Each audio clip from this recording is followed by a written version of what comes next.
강세장은 비관 속에서 태어나고요. 회의 속에서 자라나면서 낙관 속에서 성숙해지고 행복감 속에서 사라진다라고 합니다.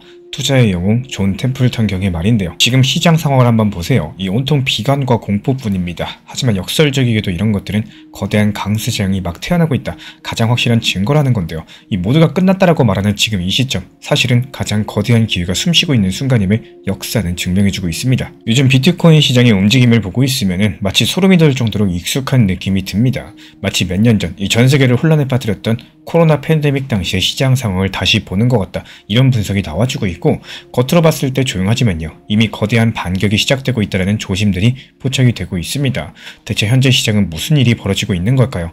오늘 영상 통해서 현재 비트코인 흐름의 진짜 이야기를 깊숙이 파헤쳐 보도록 할 거고, 이런 흐름들이 팬데믹 때랑 그렇게도 비슷한 건지, 그리고 조용히 시작된 이 대반격의 숨은 의도는 과연 무엇인지 하나씩 살펴가 보도록 하겠습니다. 먼저 표면적인 현상부터 살펴볼까요? 최근에 몇 달 동안 비트코인 가격은 지지부진하거나 하락세를 보이면서 이 투자 심리가 그대로 얼어붙었습니다. 곳곳에서 겨울이 끝나지 않았다, 더 하락할 것이다, 이런 비관론이 쏟아졌었고, 실제로 투자자들의 공포지수는 극단적 공포 단계까지도 상승했습니다. 불과 몇 주 전만 해도 시장 참가자들 사이에서 이제 비트코인은 끝난 거 아니냐, 이런 한숨 섞인 말들까지 흘러나왔는데요. 겉으로 봤을 때 암울하고 적막한 장세, 마치 희망의 불씨가 모두 꺼져버린 것 같은 그런 분위기였습니다. 하지만 그 겉모습만으로 판단하면 큰 착각일 수가 있다는 거, 이 수면 아래에서는요, 이전과는 전혀 다른 흐름들이 감지가 되고 있기 때문입니다. 정말 아이러니하게도 이런 극도의 공포 국면 한켠에서는 일부 큰손 투자자들이 정반대로 움직이고 있다는 거, 이 표면상의 모두가 두려움에 떨고 있을 때 그 시장 이면에서는 새로운 움직임들이 조용히 전개되고 있다는 신호들까지도 포착이 되고 있는데요. 바로 이런 지점에서 오늘 이야기가 시작이 됩니다. 이 팬데믹 때랑 너무 비슷한 흐름이 대체 무엇인지, 그리고 그 밑바닥에 깔린 의미는 무엇인지 깊이 한번 들어가 보도록 하겠습니다. 먼저 거시환경 측면에서 봤을 때 현재 비트코인 시장을 진단해 보겠습니다. 최근에 코인 텔레그래프를 포함해가지고 외신 보도에 따르면요, 이 글로벌 암호자산 운용사인 비트와이즈 유럽 리서치 총괄 안드레 드라고시는 비트코인은 코로나 팬데믹 직후랑 유사한 거시경제 환경에 직면해 있다라고 분석을 했습니다. 이 드라고시 측에서는요, 지금의 비트코인 상황을 가리켜서 팬데믹 시기 이후에 처음 보는 비대칭적인 위험 수위 구간이다라고 표현까지도 했는데요. 이게 과연 무슨 뜻일까요? 쉽게 말씀드려가지고 상승 잠재력이 하락에 대한 위험보다 훨씬 더 큰 국면이라는 의미를 가지고 있습니다. 그리고 이런 판단을 내린 배경에는 몇 가지 핵심적인 근거가 존재합니다. 먼저 대부분의 악재는 이미 가격에 반영되었다는 점인데요. 지난 1, 2년 동안 비트코인을 짓눌렀었던 여러가지 악재들을 생각해볼까요? 작년에 불거진 고강도 긴축 정책으로 인한 경기 침체 우려, 그리고 그 이전부터 이어진 각 국가들의 규제 압박들, 2022년에 있었던 이 테라 사태라거나 대형 거래소 파산 같은 이런 크립토 업계의 위기들, 이런 부정적인 이슈들이 연쇄적으로 터지면서 가격을 끌어내렸었고, 여기서 시장 참여자들은 이미 잔뜩 경계심을 가진 상태였습니다. 즉 현재 나올 만한 악재는 웬만큼 다 나온 상황인데다가 여기서 시장은 그 충격을 어느 정도 받아들인 상태라는 거죠. 이제는 새로운 악재가 아닌 이상 이 웬만한 나쁜 뉴스에는 가격 자체가 크게 동요하지 않을 만큼 면역이 생겼다는 해석입니다. 경기 침체에 대한 우려도 이미 상당 부분 반영됐다라고 해요. 작년부터 글로벌 경기 침체가 올지도 모른다라는 두려움이 계속해서 시장을 맴돌았었지만, 이 정작 그 충격으로 인해 가지고 비트코인이 추가 폭락하는 일은 많지가 않았습니다. 이게 왜 그러냐? 모두가 그 가능성을 인지하고 있었기 때문이겠죠. 오히려 올해 들어가지고 나오는 경제 지표들 봤을 때 일부 국가는 경기 연착륙에 성공을 하거나 이 침체가 없이 성장률을 유지하는 모습도 보여주곤 합니다. 미국 같은 경우는 작년 인플레이션을 잡기 위해서 무리하게 금리까지도 올리면서 경기 후퇴를 가고 있었지만요, 다행히도 깊은 침체 없이 버텨냈다라는 평가가 나올 정도였습니다. 결국에 시장이 가장 두려워했던 침체 시나리오가 현실화되지 않았고, 설사 약간의 둔화가 오더라도 모두가 예상했던 범주가 아니라는 겁니다. 그만큼 더 나빠질 충격 여지가 줄어들었으니까 이 부분도 가격에 선반영되었다라고 볼 수가 있겠죠. 그리고 이어서 이제 곧 통화정책의 방향 전환이 있을 거예요. 즉 완화적인 통화정책의 효과가 나타날 가능성이 크다라는 거고, 이 팬데믹 때를 떠올려 봤을 때 전 세계 중앙은행들이 앞다퉈서 금리 내리고 돈 풀어가지고 경기를 부양했었죠.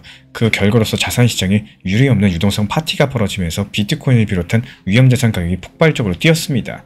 최근 상황을 보자면요, 인플레이션 충격을 잡기 위해서 2022년 그리고 2023년 내내 금리를 가파르게 올렸던 미국 연준 같은 경우는 이제 금리 인상을 멈추고 오히려 금리 인하로 선회하는 움직임들을 보여주고 있습니다.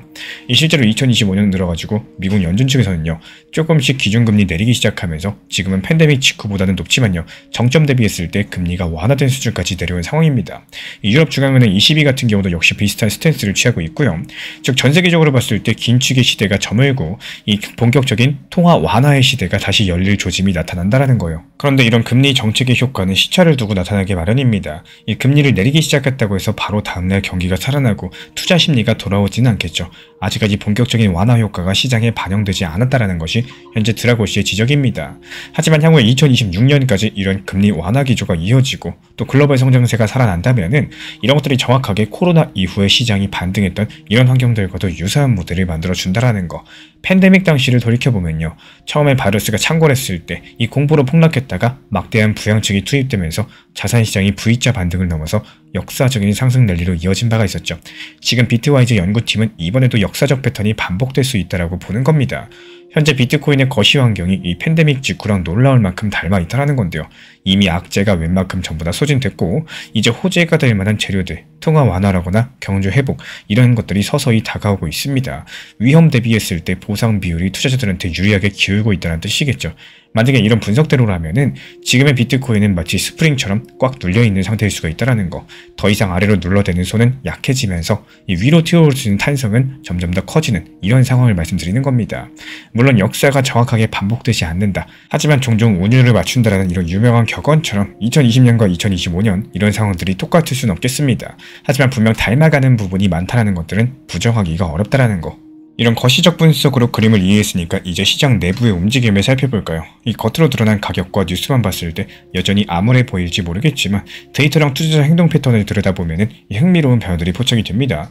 유명 암호화폐 트레이더 겸 투자자인 미스터 크립토 측에서는요. 최근 본인의 분석을 통해서 이런 바닥 신호들을 전부 다 정리를 해봤는데 이 관점이 흥미로워서 하나씩 들여다보도록 하겠습니다. 먼저 첫 번째 신호가 매도 압력의 완화입니다. 이제 올해 한 해 동안 계속돼서 왔던 이런 하락장 속에서 수많은 비트코인이 투매됐었죠. 특히 레버리지 거래를 했던 투자자들이 강제 청산을 당했고 겁에 질린 개인분들께서 손절매하시면서 현재 시장에 엄청난 물량이 쏟아진 적이 있었습니다. 근데 최근 들어가지고 이런 대량 매도 압력이 눈에 띄게 줄어들고 있다는 분석이 나왔습니다.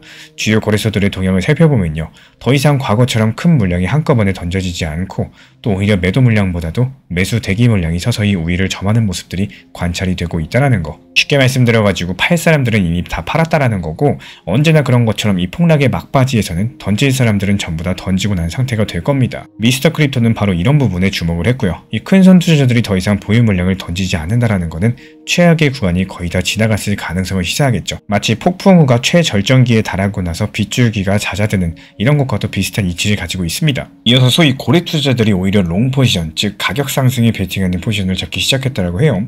여기서 재밌는 건요. 이런 움직임이 나온 시점이 시장 심리가 극도로 위축되었을 때라는 점입니다. 모두가 겁에 질려가지고 더 하락할 거야 이러고 있을 때 조용히 큰 손들은 매수 준비를 하고 있었다라는 거. 이게 바로 전형적인 역발상 투자 형태로서 역사적으로 봤을 때 큰 상승 전환 국면에서 늘 관찰이 되던 특징입니다. 한번 예시를 들어볼까요? 2018년 말 이 비트코인 가격이 바닥을 뚫고 내려가던 시기 이름 있는 일부 기관 투자자들은 슬슬 매집을 시작을 했습니다. 2020년 3월달 이 코로나 쇼크로 폭락할 때도 겁없이 사들이던 용감한 투자자들이 있었죠. 이 당시에 그들이 미쳤다라고 보였을지 몰라도 결과적으로 봤을 때 미래를 내다본 승자가 됐습니다. 이번에도 역시 마찬가지 패턴이 포착된다라는 거. 이 스마트머니로 불리는 이 노련한 자금들은요. 대중이 항상 공포에 질려서 팔아치울 때 오히려 담는 쪽에 서 있었습니다. 최근에 며칠 동안 파생상품 시장 데이터를 봤을 때 일부 거액 계정들이 롱 포지션을 늘린 정황이 잡혔었는데 이 겉으로 드러난 뉴스 흐름만 보면 이해하기가 힘든 움직임이죠. 왜냐하면 모두가 불안해하는 시기에 누군가는 조용히 상승장에 대비한 포석을 깔고 있었다는 뜻이니까요. 결국에 이들의 행동이 곧 시장 전환의 단초가 될 수가 있습니다. 이 공포 속에서 이루어진 이런 조용한 매집들은요. 대반격의 서막인 셈이에요. 그리고 중요한 게 현재 기술적인 지표가 극단적인 위치라는 점입니다. 시장 투자자들이 많이 즐겨서 보는 게 RSI 상대 강도 지수죠. 0에서 100까지의 숫자로서 시장의 매수 매도 강도를 나타내는 지표인데 이 통상 30 이하면은 과매도 구간, 즉 너무 많이 팔려서 바닥권일 가능성을 시사합니다. 지금 비트코인의 주봉상의 RSI가 바로 그 30 부근까지 내려와 있다는 거. 여기서 미스터 크립토는 이 점을 강력한 바닥 신호로서 주목을 했습니다. 왜냐하면 역사적으로 봤을 때 비트코인의 주간 RSI가 30 이하까지 떨어지는 경우가 상당히 드물고요. 그리고 그리고 나올 때마다 결정적인 바닥을 형성했던 전례가 상당히 많기 때문에, 그리고 이런 신호가 나올 때마다 결정적인 바닥을 형성했던 전례가 상당히 많기 때문입니다. 이 과거 데이터를 살펴봐도 지난 2018년 12월 당시 비트코인이 수년 만에 최저점까지 추락했을 때 주봉 RSI가 딱 지금처럼 30언저리 부근, 정확히는 그 이하로 떨어졌습니다. 그리고 그 시기가 바로 긴 암흑기를 끝내고 2019년 반등장이 시작된 지점이었죠. 2020년 3월 이 코로나 쇼크 때도 주봉 RSI가 폭락하면서 30 근처까지 내려왔었고, 그 이후에 몇 달 동안 비트코인은 기적같은 상승 반전을 이뤄낸 바가 있습니다. 그리고 더 가까이는 이 작년 당시 거시경제 불안으로 인해 가지고 가격이 한 차례 크게 조정을 받았을 때 RSI 지표가 30대 초반까지 떨어졌다가 그 이후에 안정적으로 반등한 사례가 있었습니다.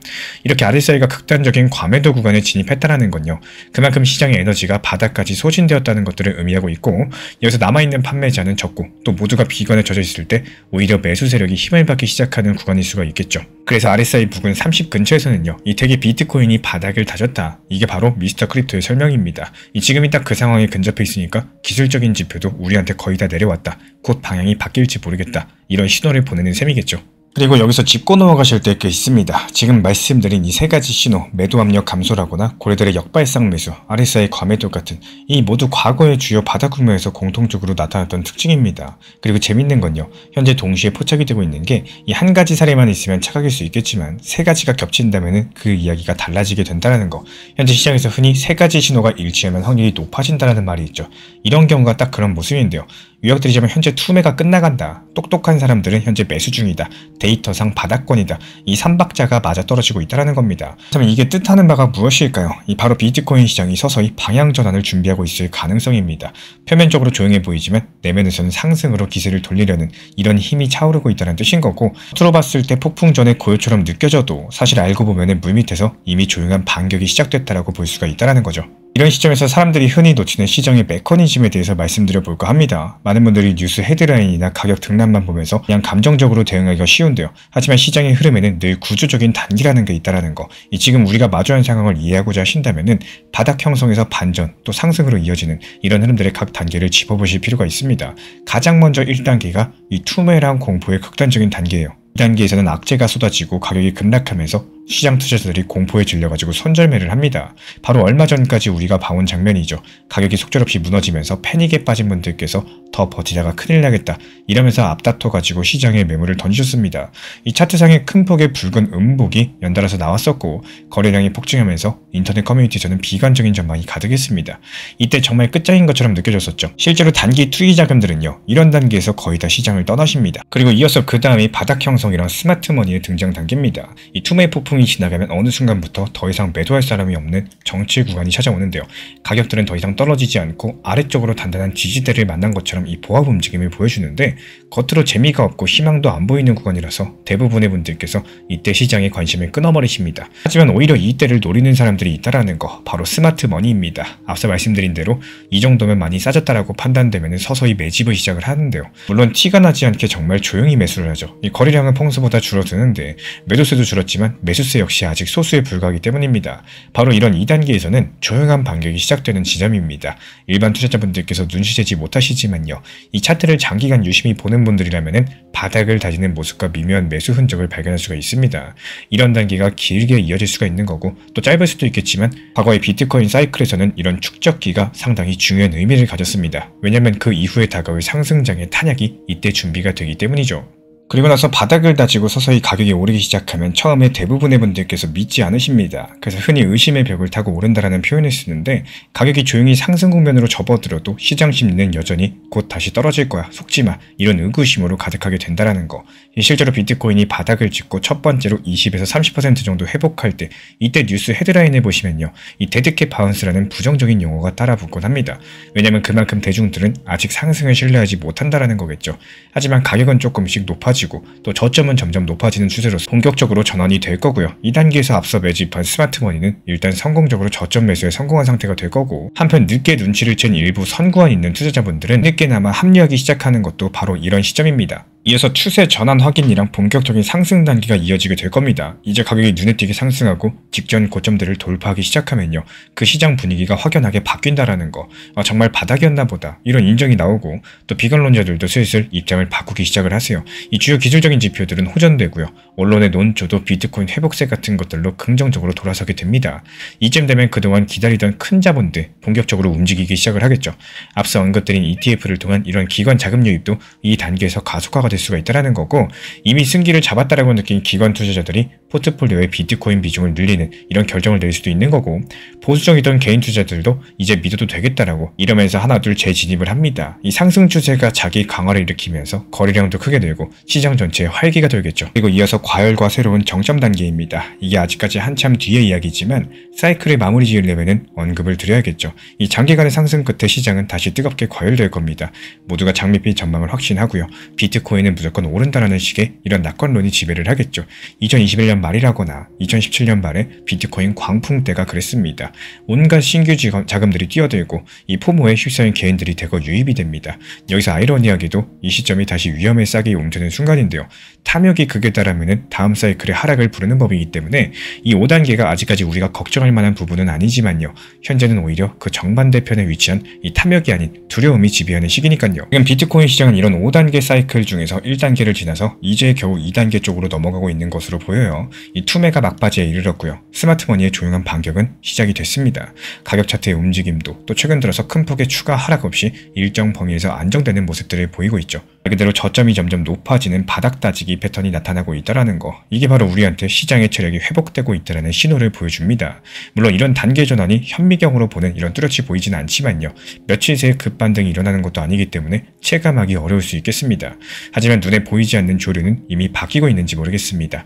누구나 두려워할 때 이 묵묵히 움직이는 이들에 의해서 역사의 톱니바퀴는 조용히 돌아가기 시작한다는 거, 이번에 이 비트코인 시장 구조의 변화에도 주목해보자면요, 팬데믹 시절이랑 지금을 비교할 때 닮은 점이 상당히 많다라고 했었지만 또 다른 점도 있습니다. 특히나 시장 참여자랑 인프라 측면에서 이 변화를 간과할 수가 없는데요. 이런 부분들이 바로 향후 전개될 대반격의 진짜 목적과도 연결되는 요소입니다. 현재 시점 기관 자금의 진입 통로가 상당히 넓어졌습니다. 이 팬데믹 직후였었던 2020년만 해도요, 비트코인이 주로 개인 투자자랑 일부 선구적인 기관의 영역이었었죠. 하지만 이제는 그 상황 자체가 달라졌다라는 거, 2024년 초 이 미국 SEC가 결국 비트코인 현물 ETF들을 승인을 하면서 미국 월가의 거대 자금이 합법적이고 또 손쉬운 경로로 비트코인에 투자할 수 있는 길이 열렸습니다. 블랙록을 비롯한 글로벌 자산 운용사들이 내놓은 이 비트코인 ETF는 이미 작년부터 시장에서 거래가 되기가 시작을 했었고, 초기이긴 하지만 꾸준하게 자금이 유입되고 있습니다. 이런 변화가 가지는 의미는 상당히 큰데요. 먼저 잠재적인 매수 세력의 불이 비약적으로 확대가 되었다는 겁니다. 이제 연기금, 보험사, 뮤추얼펀드, 여러가지 전통 금융권의 큰 손들도 ETF를 통해서 비트코인의 포트폴리오에 담을 수 있는 시대가 됐다는 거. 물론 보수적인 사람들이 당장 대규모로 사들이진 않겠지만요, 자산 배분의 옵션으로서 비트코인이 공식적으로 편입되었다는 사실 자체가 과거랑은 다른 판도를 예고하고 있습니다. 그리고 시장 유동성이랑 안정성 측면에서도 ETF의 존재는 영향을 미칠 수가 있겠습니다. 이 과거 사이클에서 암호화폐 거래소들만이 유동성 공급처였고, 이들 중에 몇 곳이 문제가 생기면 시장 전체가 요동치곤 했었죠. 실제로 2022년 FTX 파산 같은 사건이 그런 예시였습니다. 하지만 이제 ETF를 비롯해서 규제가 갖춰진 전통 시장에서도 이 비트코인 투자 상품이 거래가 되면서 유동성이 다변화되고 있다는 거, 만약에 한쪽 시장이 흔들려도 다른 쪽에서 가격 발견 기능을 할 수 있다는 거고, 기관 투자자들은 개인분들보다 장기적인 시각으로 접근하는 경향이 있기 때문에 이 급격한 변동 시에 오히려 완충 역할을 할 가능성도 있습니다. 한마디로 ETF 등장 이후에 비트코인 시장은 이전보다 성숙한 금융시장에 가까워지고 있다고 볼 수가 있겠죠. 이런 구조적인 변화들이 결국 이번 조용한 대반격의 지속성과 힘에 영향을 줄 요인인 거고, 이 기관 자금이 들어오면 상승장이 더더욱 힘을 받을 것이라는 기대감도 있지만요, 반대로 또 너무 과열될 경우에 기관 투자자들이 차익 실현하면서 열기를 식힐 수도 있겠습니다. 즉 이제 비트코인 시장은 전보다 더 복합적이고 견고해졌지만 한편으로 더 거대한 자본의 논리에 따라서 움직이는 이런 무대로 변모하고 있다는 거. 여기서 중요한 점은 이런 변화를 큰손 투자자들은 이미 인지하고 움직이고 있다는 겁니다.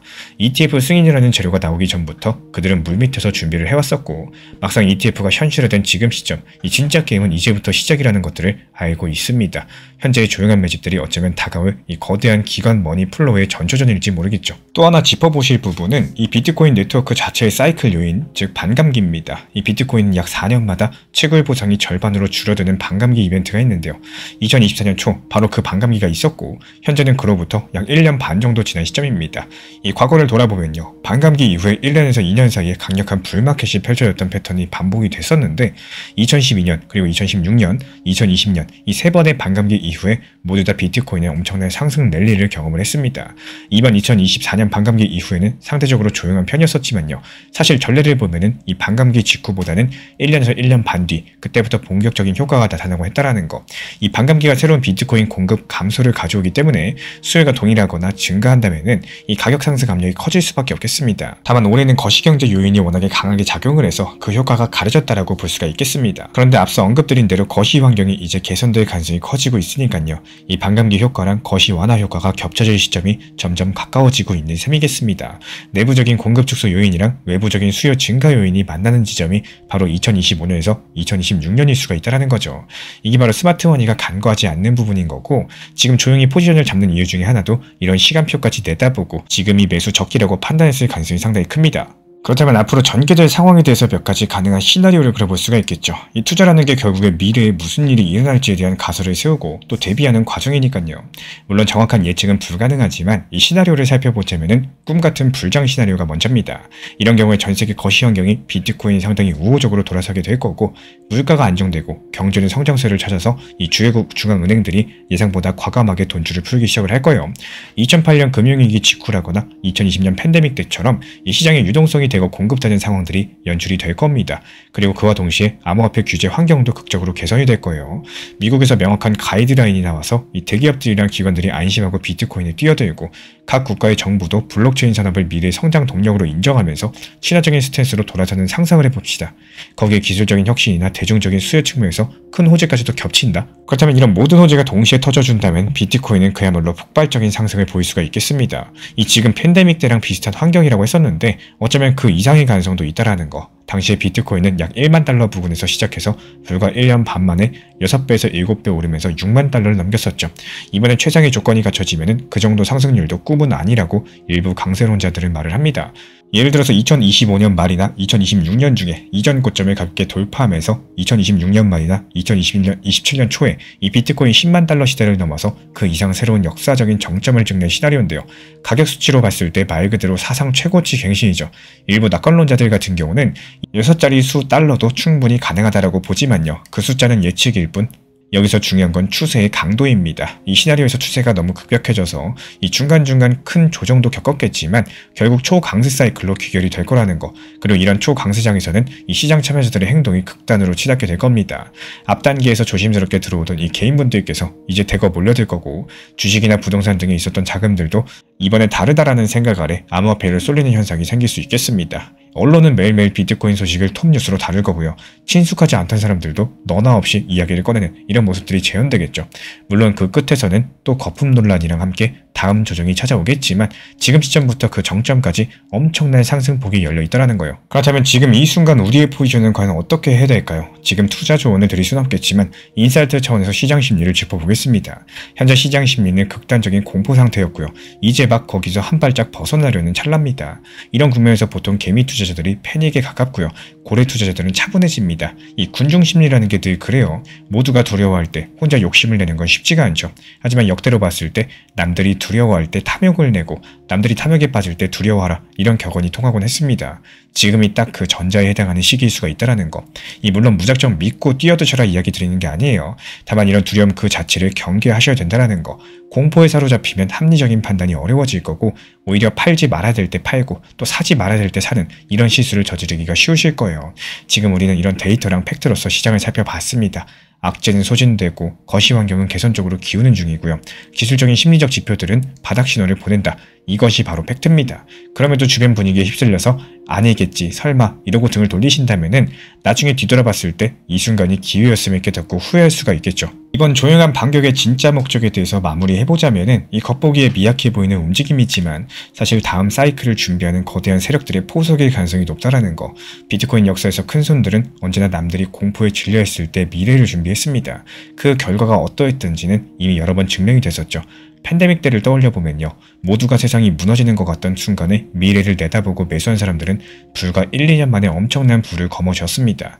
이번에도 이런 패턴들이 재현되고 있는 게 아닌가 싶고요.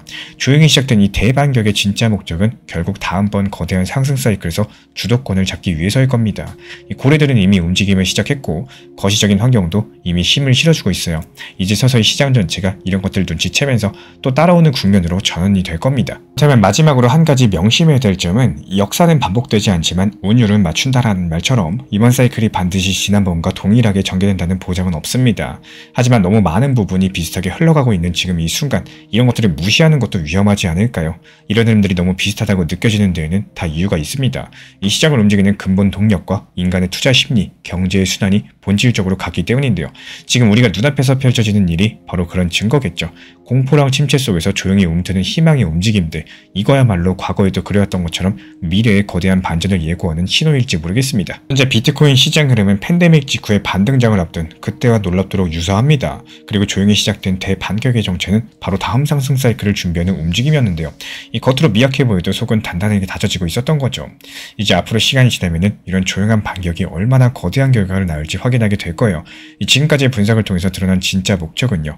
현재 시점이 과거랑 마찬가지로 기회를 잡으려는 자, 그리고 두려워하는 자의 싸움터이고 결국에 역사는 두려움이 극에 달했을 때 그 기회를 잡은 쪽에 손을 들어주었다라는 겁니다. 이번에도 그 역사가 반복이 될지 우리는 곧 알게 되겠죠. 우리 구독자분들께서도 이런 흐름들 염두에 두시고 시장을 지켜보시면 좋겠습니다. 겉으로 보이는 뉴스 헤드라인에 일이 일비하시기보다는 그 이면에 흐르는 큰 줄기를 보는 것이 상당히 중요하고요. 지금 그 큰 줄기는 서서히 상승 쪽으로 방향을 틀고 있다는 거, 오늘 이야기의 결론입니다. 과연 이런 거대한 흐름이 어디까지 이어질지 함께 지켜보도록 하겠습니다. 포트폴리오 구성은 어렵지 않은데 대부분이 귀찮고 막막하다는 이유로 미루다가 결국 시장에 끌려다니게 됩니다. 이 사실 포트폴리오라는 말을 들으면요. 뭔가 거창하게 느껴지고 뭘 사야 되나, 시간도 없는데 내가 그걸 언제 공부하지, 이런 부담감부터 들기 마련인데요. 근데 가만히 생각해보면은 지금 우리가 하고 있는 건 게임머니가 아니라 진짜 내 돈, 내 자산, 내 시간과 노력이 들어간 투자입니다. 그렇다면 하루에 1분, 2분이라도 내가 어떤 그림으로 투자하고 있는지 점검하는 시간이 필요한데요. 이 간단한 습관조차도 꾸준하게 하는 사람들이 드물기 때문에 결국 대부분은 원칙 없이 그때그때 분위기에 흔들리고 왜 나는 매번 시장에 휘둘릴까, 이런 고민을 반복하시게 됩니다. 이 포트폴리오를 구성한다는 게 업비트에 있는 수백 개의 코인을 전부 분석하라는 이야기가 아니에요. 오히려 그 정반대입니다. 같은 리플 하나만 가지고도 분할 매수 매도라는 원칙만 정확히 세우셔도요. 이 시장 자체가 완전히 다르게 보이기 시작을 한다는 거. 예를 들어서 리플을 동일한 종목으로만 운영하시더라도 단기 저점 구간에서 조금씩 비중 늘려나가고 단기 고점에서 일정 비율씩 분할 익절을 반복하는 것만으로도 결과는 완전히 반복적으로 그리고 안정적으로 달라집니다. 이 포트폴리오의 본질은요. 여러 가지 종목을 사셔라가 아니라 내 돈이 어떤 기준과 이런 원칙 아래에서 흘러가고 있는가를 스스로 관리하는 힘을 기르는 데 있습니다. 나의 체력과 에너지를 선택과 집중으로 잘 활용할 수 있는 구간에 쓰는 게 정말 중요하겠죠. 잘 생각해보면요. 이 하루에 1, 2분도 리플에 대해서 공부하고 단기 고점 찾아내는 데 시간을 쓰는 사람은 10명 중에 한두 명 있을까 말까입니다. 그러면 내가 하루에 1, 2분만 써도 10명 중에 1명에서 2명에 속한다라는 거고, 제가 안내드리는 리플 전용 정보방에서도 리플에 대한 중요 시장 브리핑도 안내드리지만요. 이 단기 고점에 대한 중요 내용을 안내드리는 이유, 결국에는 포트폴리오를 구성하고 리플에 대한 회전성을 만들어서 그 다음 단기 저점을 살려내기 위함입니다.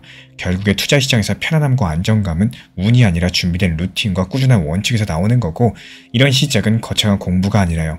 매일매일 몇 분이라도 나의 투자 흐름을 점검해보는 아주 작은 습관 하나에서 시작이 됩니다. 결국에 시장을 바꾸는 건 정보나 타이밍이 아니라 나의 태도랑 루틴, 그리고 미리 세워둔 원칙이겠죠. 작은 습관들이 쌓여서 나중에는 남들과 완전히 다른 이런 결과를 만들게 된다는 거 반드시 기억해 보셨으면 좋겠습니다. XRP든 비트코인이든 결국에 시장은 감정이 아니라 숫자랑 구조로 움직입니다. 특히 기술적인 자리랑 온체인 흐름은 개인 투자자분들이 혼자서 실시간으로 체크하기 상당히 어려운 영역인데요. 그래서 제가 보는 차트 포인트, 온체인 지표, 그리고 숫자들이 실제 시나리오에 안에서 어떻게 연결되는지 정확하게 정리해서 드리고 있습니다. 이런 자료들 받고 싶으신 분들은 현재 보이는 번호로 문자 신청 주시면 되고요. 주관적인 느낌이 아니라 객관적인 기준을 세우는 데 도움이 될 겁니다. 최근에 리플 단기 변동성으로 인해서 이 단기 저점에 대한 매수 타점 잡고는 싶어도 이 매수 타점을 잡기 어려워하시는 분들이 정말 많으신 것 같습니다.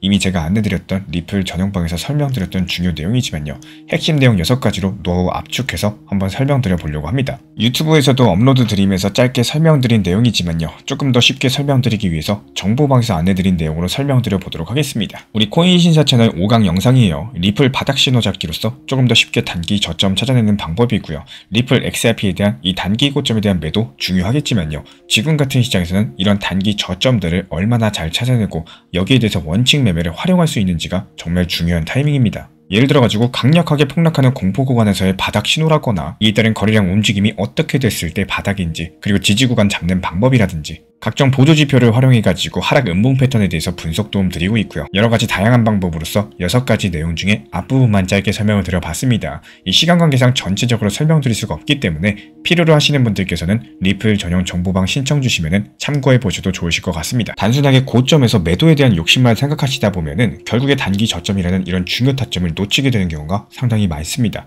정보 커뮤니티에서도 중요 타점 찾는 내용에 대해서 안내 드리지만요. 이 단기 저점에 대한 분할 매수, 여기에 대해서 중점적으로 안내드리는 이유가 시장이 안 좋았을 때 이 단기 저점 가치도 잘 활용할 줄 아신다면 결국에 시장이 다시 살아났을 때 단기 고점에서 만족할 만한 결과값, 행운은 준비가 기회를 만났을 때 생기는 것이다. 이 로마의 철학자 세네카의 말인데요. 지금 스테이블코인이라는 이 거대한 유동성의 기회가 다시 한번 시장으로 밀려오고 있는 상황입니다.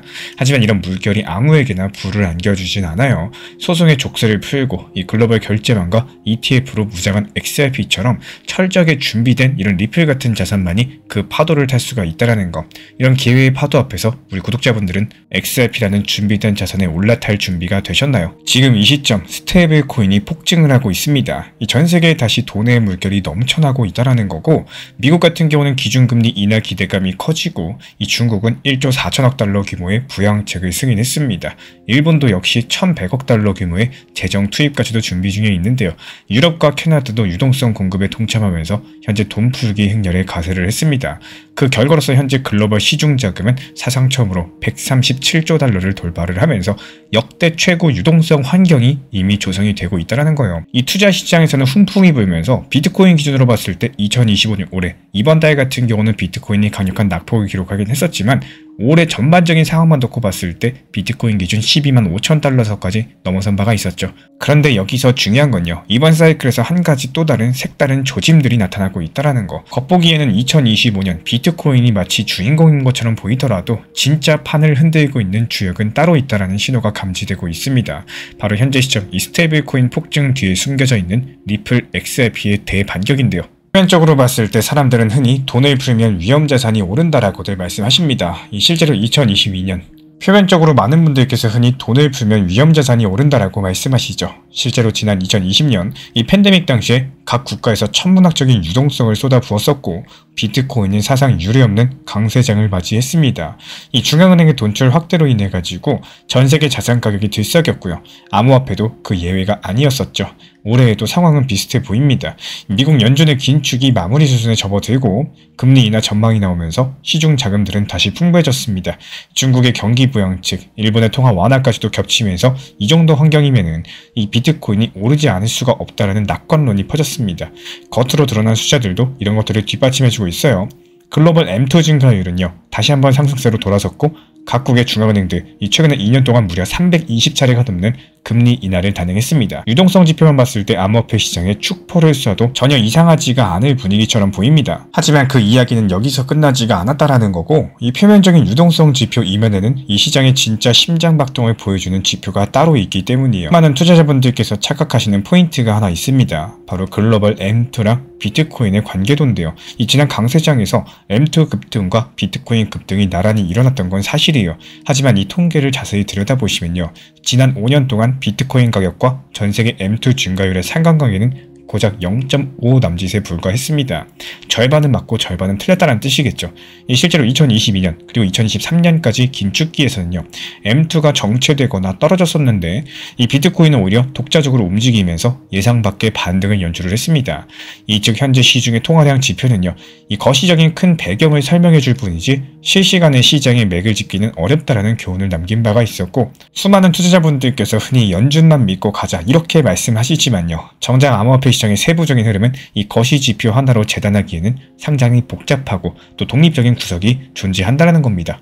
그래서 등장한 개념이 바로 스테이블 코인 공급량입니다. 이 겉으로는 보이지 않던 숨은 층을 포착하려면은 거시지표 대신에 이 새로운 유동성 지표를 봐야 된다는 거고, 이 스테이블 코인은 달러 같은 여러가지 가치를 연동한 암호화폐죠. 거의 현금과도 다름없는 역할을 합니다. 여기서 투자자분들은 이 달러를 은행에 보내는 대신에 이 토큰으로 바꿔가지고 거래소라거나 디파이에 넣어둡니다. 현물 거래, 선물 마진, 탈중앙 거래소, 암호화폐 대출까지 이 시장 곳곳에서 기축 통화처럼 쓰이는 자금이 바로 스테이블 코인이라는 거. 쉽게 말씀드려서요, 이 암호화폐 시장의 피가 되고 근육이 되는 가장 기본적인 유동성이라는 뜻입니다. 중앙은행이 시장에 돈을 풀어도 그 돈이 당장 암호화폐로 흘러들어올까요? 그러진 않겠죠. 스테이블 코인은 실시간으로 암호화폐 시장에 유입되는 실제 달러 규모를 보여줍니다. 이 더더군다나 시중 통화량 통계는 수개월 정도 시차를 두고 뒤늦게 발표가 되죠. 스테이블 코인 발행량은 지금 이 순간에도 온체인 데이터로 실시간 추적이 가능합니다.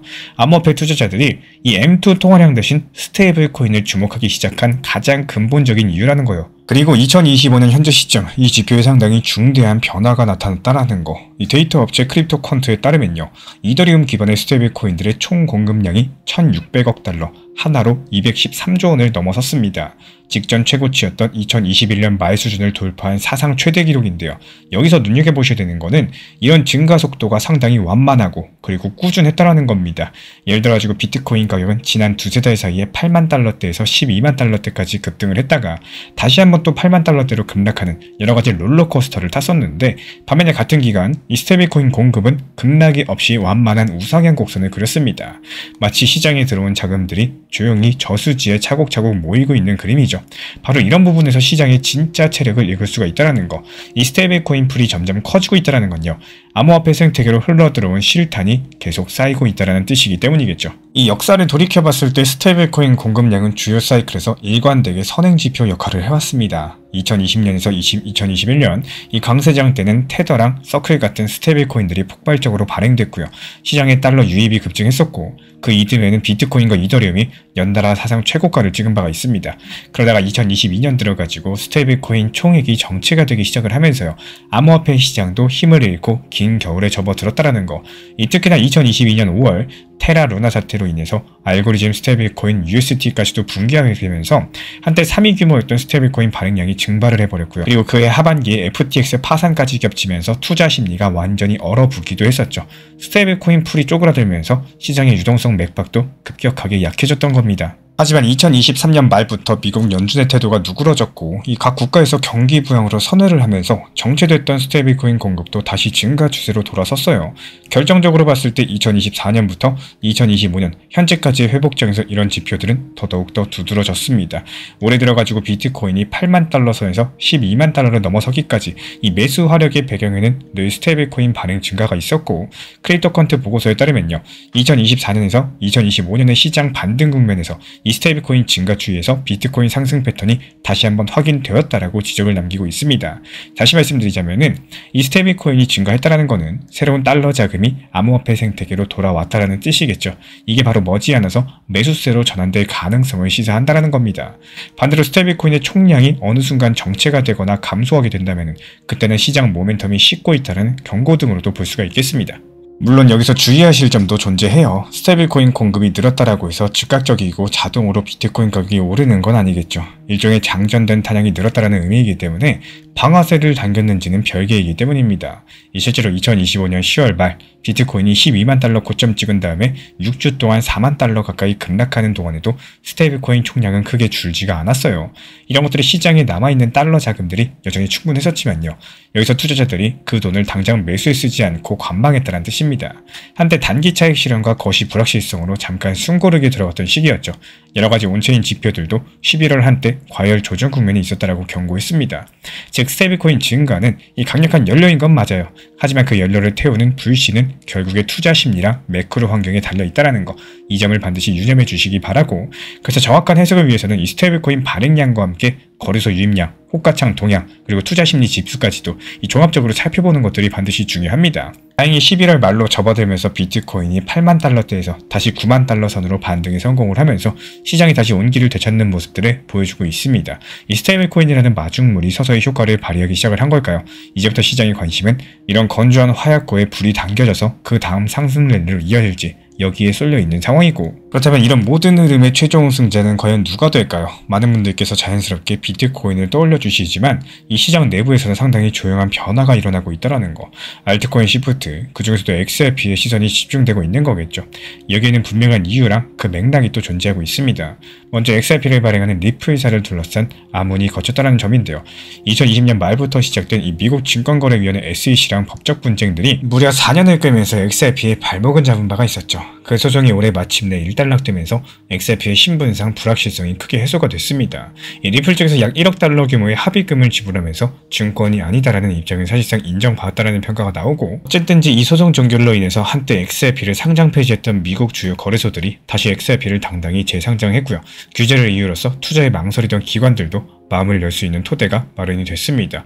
리플의 브래드 갈링하우스 CEO는 소송 종료랑 관련해가지고 이전 SEC 시대의 규제 불확실성이 끝나면서 드디어 미국 시장이 제대로 열렸다, 이렇게 관련 언급을 남겼고, 실제로 그동안 미국 시장에서 주춤했었던 XRP의 거래량과 수요가 눈에 띄게 회복이 되기 시작을 했습니다. 그리고 두 번째로 XRP 생태계의 구조적인 확장이 눈부십니다. 이 리플사는 소송 동안에도 묵묵히 본업을 확장해왔죠. 전세계 30개국의 ODL 네트워크를 구축하면서 XRP를 활용한 실시간 해외 송금이랑 결제 인프라를 넓혀왔고요. 현재 1일 수억 달러 규모의 국제 송금이 XRP를 매개로 처리가 되고 있습니다. 리플은 디지털 자산 프라임 브로커 기업인 히든로드를 12억 5천만 달러, 1조 6천억에 인수하면서 상당한 화제를 모았죠. 로이터 통신에 따르면은 이 거래로 리플은 전 세계 최초로 글로벌 멀티 자산 프라임 브로커를 소유한 암호화폐 기업이 됐고요. 히든로드가 연간 3조 달러 규모에 달하는 클리어링 사업에 리플의 기술과 자본이 결합될 전망입니다. 여기서 중요한 건요, 리플의 스테이블코인 RLUSD가 담보로서 활용된다는 사실이에요. 이번 히든로드 인수를 계기로서 대형 기관 투자자들이 리플의 RLUSD를 담보 삼아가지고 암호화폐에 투자하거나 외환거래를 할 수 있게 된 건데요. 이게 바로 곧 스테이블코인과 XRP의 강력한 시너지로 이어지겠죠. RLUSD의 유통량이 늘어날수록 XRP를 활용한 유동성 공급과 결제망도 탄력을 받게 되는 구조고, 실제로 리플 측에서는 RLUSD를 통해서 테더나 서클 같은 이런 독점한 시장을 혁신하겠다, 관련 공언을 해온 바가 있습니다. 최근에 규제 문제로 인해 가지고 입지가 줄어든 경쟁 스테이블 코인들의 빈틈을 파고들면서 이 자산 규모를 불려나가고 있다는 거. 만약에 여기서 RLUSD가 글로벌 결제망과 기관 투자 환경에서 표준 스테이블 코인으로 자리매김한다면요, XRP는 그 배후의 유동성 백본으로서 막대한 수요가 창출될 수 있겠습니다. 그리고 세 번째 키포인트는 기관 자금의 본격적인 유입 조짐이에요. 흔히 암호화폐 시장의 기관화라고 하면은 이 비트코인 ETF를 떠올리시죠. 이제는 XRP도 ETF 시대를 맞이하고 있다는 거. 2024년 말부터 미국 자산운용사들 측에서 XRP 현물 ETF 신청을 잇따라 제출을 했고, 2025년 11월 현재 미국에서만 7개 이상의 XRP ETF가 쓰인 론칭되기에 이르렀습니다. 이 한 자산운용사가 내놓은 첫 번째 XRP ETF는 출시 첫날의 거래대금 5,800만 달러를 기록하면서 2025년 최고 흥행 ETF로 등극을 했고요. 이어서 전통 금융 강자들도 속속들이 가세를 했는데 1.5조 달러를 굴리는 프랭클린 템플턴이 시카고 옵션 거래소에 EGRP라는 티커로 XRP ETF를 상장했고요. 비트와이즈도 헤지펀드랑 패밀리 오피스 수요를 겨냥한 상품을 출시했습니다. 유럽의 21 시어즈, 그리고 코인 시어즈도 가세하면서 국제 자금 유입을 노리고 있고요. 그리고 마침내 그레이스케어가 위즈덤 트리 같은 거물들도 뉴욕 증권거래소에 XRP ETF까지도 상장하면서 전통 투자자들이 XRP에 쉽게 투자할 수 있는 통로를 열어줬습니다. 이 불과 2주 남짓한 기간에 대형 금융사들의 XRP ETF가 연달아 출시되는 모습들, 여기에 대해서 시장 관계자들은 비트코인 ETF 때랑 다르게 이 언론 노출이랑 관심들이 몇 주간 지속이 되면서 XRP에 대한 연속적인 매수 압력이 생기는 구조다라고 평가를 합니다. 실제로 ETF가 순차 출시될 때마다 관련 소식들이 쏟아져 나오고요. ETF 운용사들은 기초자산으로서 XRP를 확보해야 되기 때문에 이 장외시장에서 XRP 매집이 단계적으로 일어나게 됩니다. 이게 바로 이 꾸준한 수요를 창출해서 XRP 가격을 떠받치는 요인이 되겠죠. 이런 움직임들을 눈치챈 전통 자산가들도 XRP에 관심을 보이기 시작을 했습니다. 한때 리플 소송 리스크 때문에 XRP를 기피했던 연기금, 헤지펀드, 이제는 앞다퉈서 연구 리포트를 내고요. 일부 글로벌 은행들은 리플의 결제망의 테스트 참여를 선언했습니다. 심지어 XRP가 스위프트를 대체할 수도 있다라는 과감한 전망까지도 등장하면서 2017년 황금기 이후에 한동안 잊혀졌었던 XRP 서사가 다시 살아나고 있습니다. 그리고 이쯤에서 의문이 생기죠. 이 스테이블 코인 폭증이라는 매크로 지표 이야기로 시작을 했는데 왜 결론은 XRP의 대반격일까요? 바로 이 지점이 바로 오늘 이야기의 핵심입니다. 이 시장의 구조적인 지형 변화를 이해하셔야 되는 대목인데, 이 과거 강세장에서는요, 비트코인이 기관머니의 주된 타깃이었습니다. 알트코인은 2차적인 존재로 취급이 됐었고, XRP도 역시 제도권의 지시를 받으면서 이 제 실력을 펴지 못했었어요. 하지만 이제부터 상황이 달라지고 많아지고 있다는 거, 막대한 유동성이 시장에 다시 공급되고 있다는 점은 변함이 없지만요. 그 유동성이 향하고 있는 경로가 조금씩 바뀌고 있습니다. 먼저 이 스테이블코인이라는 새로운 파이프라인이 암호화폐로의 자금 유입을 가속화하고 있습니다. 이 과거 같았을 때 연준이 돈을 풀어도 그 자금이 월가를 거쳐서 암호화폐 거래소까지 오는데 상당한 시간이 걸렸죠. 이제는 스테이블코인 발행을 통해서 순식간에 달러가 디지털 토큰으로 바뀌면서 암호화폐 시장으로 직결이 된다는 거. 이거는 마치 시장의 모세혈관이 촘촘히 연결된 것처럼 이 돈의 흐름을 빠르고 직접적으로 만든 거겠죠. 그리고 이 모세혈관을 통해서 들어온 피 같은 돈들은 암호화폐 생태계 곳곳을 돌면서 기회를 찾습니다. 이 지금 당장은 가장 시가총액이 큰 비트코인이나 이더리움으로 흘러들겠지만요. 그 다음을 노리는 자금도 대기하고 있겠죠. 역사적으로 봤을 때 알트코인 기절은 비트코인 랠리 직후에 찾아오곤 했습니다. 비트코인이 한바탕 상승하고 나면은 상대적으로 덜 상승한 알트코인들로 자금이 순환하는 이런 현상들이었었죠. 2017년, 2021년 강세장에서도 후반부에 알트코인 폭등 현상이 연출이 됐었고 2024에서 2025년 현재도 비트코인이 10만 달러를 넘어서면서 이른바 알트 시즌의 조짐이 보인다는 분석이 많이 존재합니다. 그렇다면 이번 사이클 알트코인의 주인공은 과연 누가 될까요? 많은 시장 전문가들은 XRP를 유력 후보로 지목하고 있습니다. 그 이유는 앞에서 말씀드렸던 대로 이 규제 리스크 해소랑 생태계 유동성 확충, 그리고 기관 참여가 가속화되면서 이 세 박자가 동시에 맞아떨어지는 알트코인은 현재로서는 XRP가 거의 유일합니다. 한때 시가총액 2위까지 올랐을 정도로 대중적인 인지도랑 활용도를 갖춘 자산이지만요. 이 지난 몇 년 동안 소송과 시장 침체로 빛을 보지 못했다라는 거. 하지만 이제 그 상황이 반전되고 있죠. 이 소송 족쇄가 풀리면서 억눌렸던 탄력이 되살아났고 리플이 가져온 글로벌 결제 인프라, 그리고 스테이블코인 사업들은 XRP의 실제 쓰임새를 부여해주고 있습니다. 여기에 더해진 기관용 제품 ETF 같은 것들은 말 그대로 게임 체인저가 됐어요. 이 그동안 암호화폐 전문 펀드나 크립토 네이티브 투자자들만이 XRP를 담았었다면은 이제는 월가의 전통 자금까지도 XRP 투자 대열에 합류할 수가 있는 구조가 갖춰진 겁니다. 이미 11월 한 달 사이에 수십억 달러 규모의 자금들이 ETF를 통해서 XRP에 배분되었다는 추정치도 있고, 이 가령 프랭클린 템플턴 같은 거대 운용사는요, 기존 고객들의 자산 배분 전략에 XRP를 편입시킬 채비를 마쳤습니다. ETF를 만들었다는 것은 XRP를 제도권 포트폴리오에 넣을 만한 명분이 생겼다는 뜻이니까요. 이 결국은 스테이블코인 폭증으로 대변되는 글로벌 유동성 확대 국면에서 리플 XRP가 가장 준비된 수혜자로서 떠오르고 있다는 거. 기존 시나리오가 완만한 회복세 지속입니다. 현재 진행 중인 글로벌 유동성 확장은 당분간 이어지면서 경기 침체 우려랑 인플레이션 통제가 균형을 이루면서 이 완만한 완화 국면이 전개되는 그림인데요. 이런 경우에 비트코인은 점진적으로 이전 고점을 향해서 나아갈 거고 스테이블코인 공급도 서서히 증가하면서 건강한 시장 환경이 유지될 것으로 전망이 됩니다. XRP가 이런 배경에서 이 완만한 우상향세를 이어갈 가능성이 크다라는 거, ETF를 통한 기관 매입들이 지속적으로 가격을 떠받치면서 이 리플의 글로벌 네트워크 확장이 가시적인 성과로 이어지게 된다면 서서히 가치의 재평가가 이뤄지겠죠. 2026년으로 접어들면 XRP가 직전 사이클의 최고가를 경신하고 또 새로운 역사적인 가격대에 안착하게 되면서 이런 시나리오에 부합합니다. 이 시장 참여자들은 과거보다 신중하지만 꾸준하게 XRP 포지션을 늘려가면서 또 무리한 기대보다는 내실을 다지는 전략으로 움직여주는 상황이에요. 이어서 글로벌 유동성이 생각보다 더 빨리 확실하게 풀리는 경우 배제할 수 없겠습니다. 이 만약에 2026년으로 가는 길목에 미국 연준이 본격적인 금리 인하 사이클에 돌입을 하고 각국의 경기 부양 경쟁이 심화된다? 그렇다면 시장에는 돈의 홍수가 밀려들겠죠. 그럴 경우에 2021년을 뛰어넘는 새로운 암호화폐 슈퍼사이클이 전개될 가능성이 있다는 거.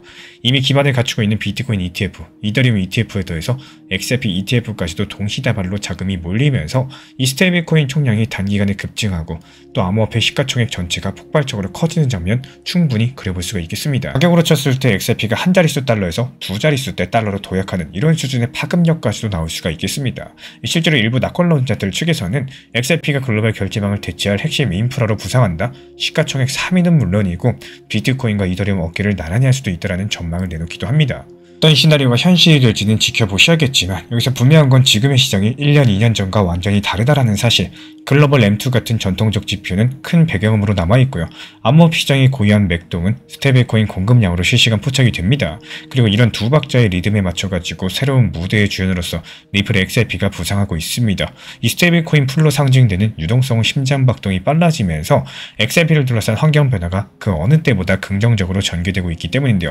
이제부터 투자자들은 단순하게 만약에 연준이 돈 풀었으니까 이제 비트코인 매수하자. 여기서 한 걸음 더 나아가서 스테이블코인 지표를 보면서 어디에 기회가 가장 클까 이런 것들을 고민하고 있는 상황이고, 그리고 더욱더 많은 데이터랑 정황들은 이렇게 속삭입니다. 이 지금 시장에 돈이 넘쳐나고 있고 그 돈은 결국에 가장 준비된 자산으로 몰리게 될 것이다. 스테이블코인 폭증이 알려주는 시장의 심장 소리에 귀를 기울여야 될 이유, 그리고 그 박동에 맞춰서 진짜 대반격을 시작할 자산이 XRP로 주목받는 이유, 그게 바로 여기에 있습니다. 이 새로운 유동성 시대에 막이 올라가고 XRP의 서사가 다시 쓰이는 지금 이 시점, 우리가 그 역사적인 변곡점의 한가운데에 서 있다는 사실, 앞으로 펼쳐질 이야기가 과연 제목 그대로 실현이 될지 이 모두의 눈과 귀가 시장의 심장박동을 향하고 있다는 사실 기억해 주시기 바라고요. 또 옛날 삼국지 형주 공방전에서요, 관우가 장마로 불어난 이 한수를 이용해서 우금의 7군을 수장시켰던 이 수엄 7군의 명장면이 떠오릅니다. 쏟아지는 폭우가 준비 없는 적에게는 재앙이었죠. 하지만 미리 배를 띄워둔 관우한테는 오히려 전세를 뒤집을 수 있는 결정적인 무기였다는 거. 이 지금 스테이블 코인이라는 거대한 물결이 밀려오고 있습니다. 이 폭우에 대해서 리플은 이 물을 가둘 수 있는 댐과 배를 이미 완성해 뒀습니다. 물이 들어올 때 휩쓸리는 것이 아니라 그 부력을 받아가지고 가장 높이 떠오를 수 있는 준비가 된 그 배, 그것이 바로 XRP입니다. 우리가 통제할 수 없는 것에 힘쓰지 말고 통제할 수 있는 것에만 집중하자는 말씀입니다. 이 시장을 보면 늘 그래요. 오를 때는 너무 쉽게 올라가죠. 떨어질 때는 끝없이 내려갈 것 같죠. 이렇게 마음이 괜히 흔들리고 지치게 만듭니다. 근데 냉정하게 생각해보면은 이 시장의 흐름은 우리가 결정할 수 있는 영역이 아니죠. 비트코인이 언제 오를지, 리플 XRP가 언제 반등할지, 이건 우리의 의지나 소망과는 전혀 상관없이 흘러가게 되어 있습니다. 그래서 많은 분들께서 그 흐름 앞에서 괜히 감정 소모하시고 스트레스 받으시고 괜히 조급해져서 손절하시거나 그 타이밍을 놓쳐버리는 실수들을 반복하십니다. 하지만 정말로 중요한 건 여기가 아닙니다. 이 정말로 힘을 쓰셔야 되는 곳들은 내가 할 수 있는 영역, 즉 단기 저점과 고점을 찾고 원칙 매매를 어떻게 실전할지, 여기에 에너지를 쓰셔야 돼요. 시장이 하락한다고 스트레스를 전부 다 써버리시면은 정작 중요한 타점이 왔을 때 여기서 분할 매수해야지, 저기서 분할 익절 걸어놔야지, 이러는 가장 중요한 순간에 집중력이 떨어지고 또 행동이 흐트러지게 됩니다. 이 코인 시장에서는 혼자 고민하는 시간이 길어질수록 불안과 의심이 커지고 결국에 감정 매매가 반복이 되죠. 하지만 같은 기준으로 시장을 보는 사람들이 있다는 것만으로도 많은 분들이 멘탈이 안정되고 또 실수가 줄어드는 것들을 경험하셨습니다. 이 제가 정리한 자료는 단순 숫자가 아니라요, 같은 시각으로 시장을 바라볼 수 있도록 돕는 틀입니다. 이 필요하신 분들께서 현재 보이는 번호로 문자 신청 주시면 되고, 혼자 버티는 시장이 아니라 기준을 함께 공유하는 이런 시장이 되어줄 겁니다. XRP 2,750원 단기 저점 매수가 무사히 체결이 됐습니다. 그리고 방금 전 예상했던 단기 되돌림이 그대로 들어오면서 현재 가격 2,800, 2,900원 선까지 반등 중에 있는데요. 사실 이런 순간이 가장 어렵습니다. 막 빠지던 시장이 갑작스럽게 되돌림 반등 나올 때 이 대부분의 투자자분들께서 여기서 팔아야 되나, 이거 더 들고 가야 되나, 아니면 아까 못 산 거 다시 들어가야 되나, 이 마음이 한 번에 복잡해지시곤 합니다. 하지만 우리 신사 채널 구독자분들이라면 흔들릴 이유가 전혀 없겠죠. 왜냐면 저점 분할 매수, 단기 되돌림, 분할 익절까지 처음부터 시나리오대로 딱딱 움직이고 있기 때문입니다. 이번 2,750원 구간은 단순한 반등 자리가 아니라 시장이 크게 흔들릴 때 이 가능성이 가장 높은 저점 리스크 완충지대였어요.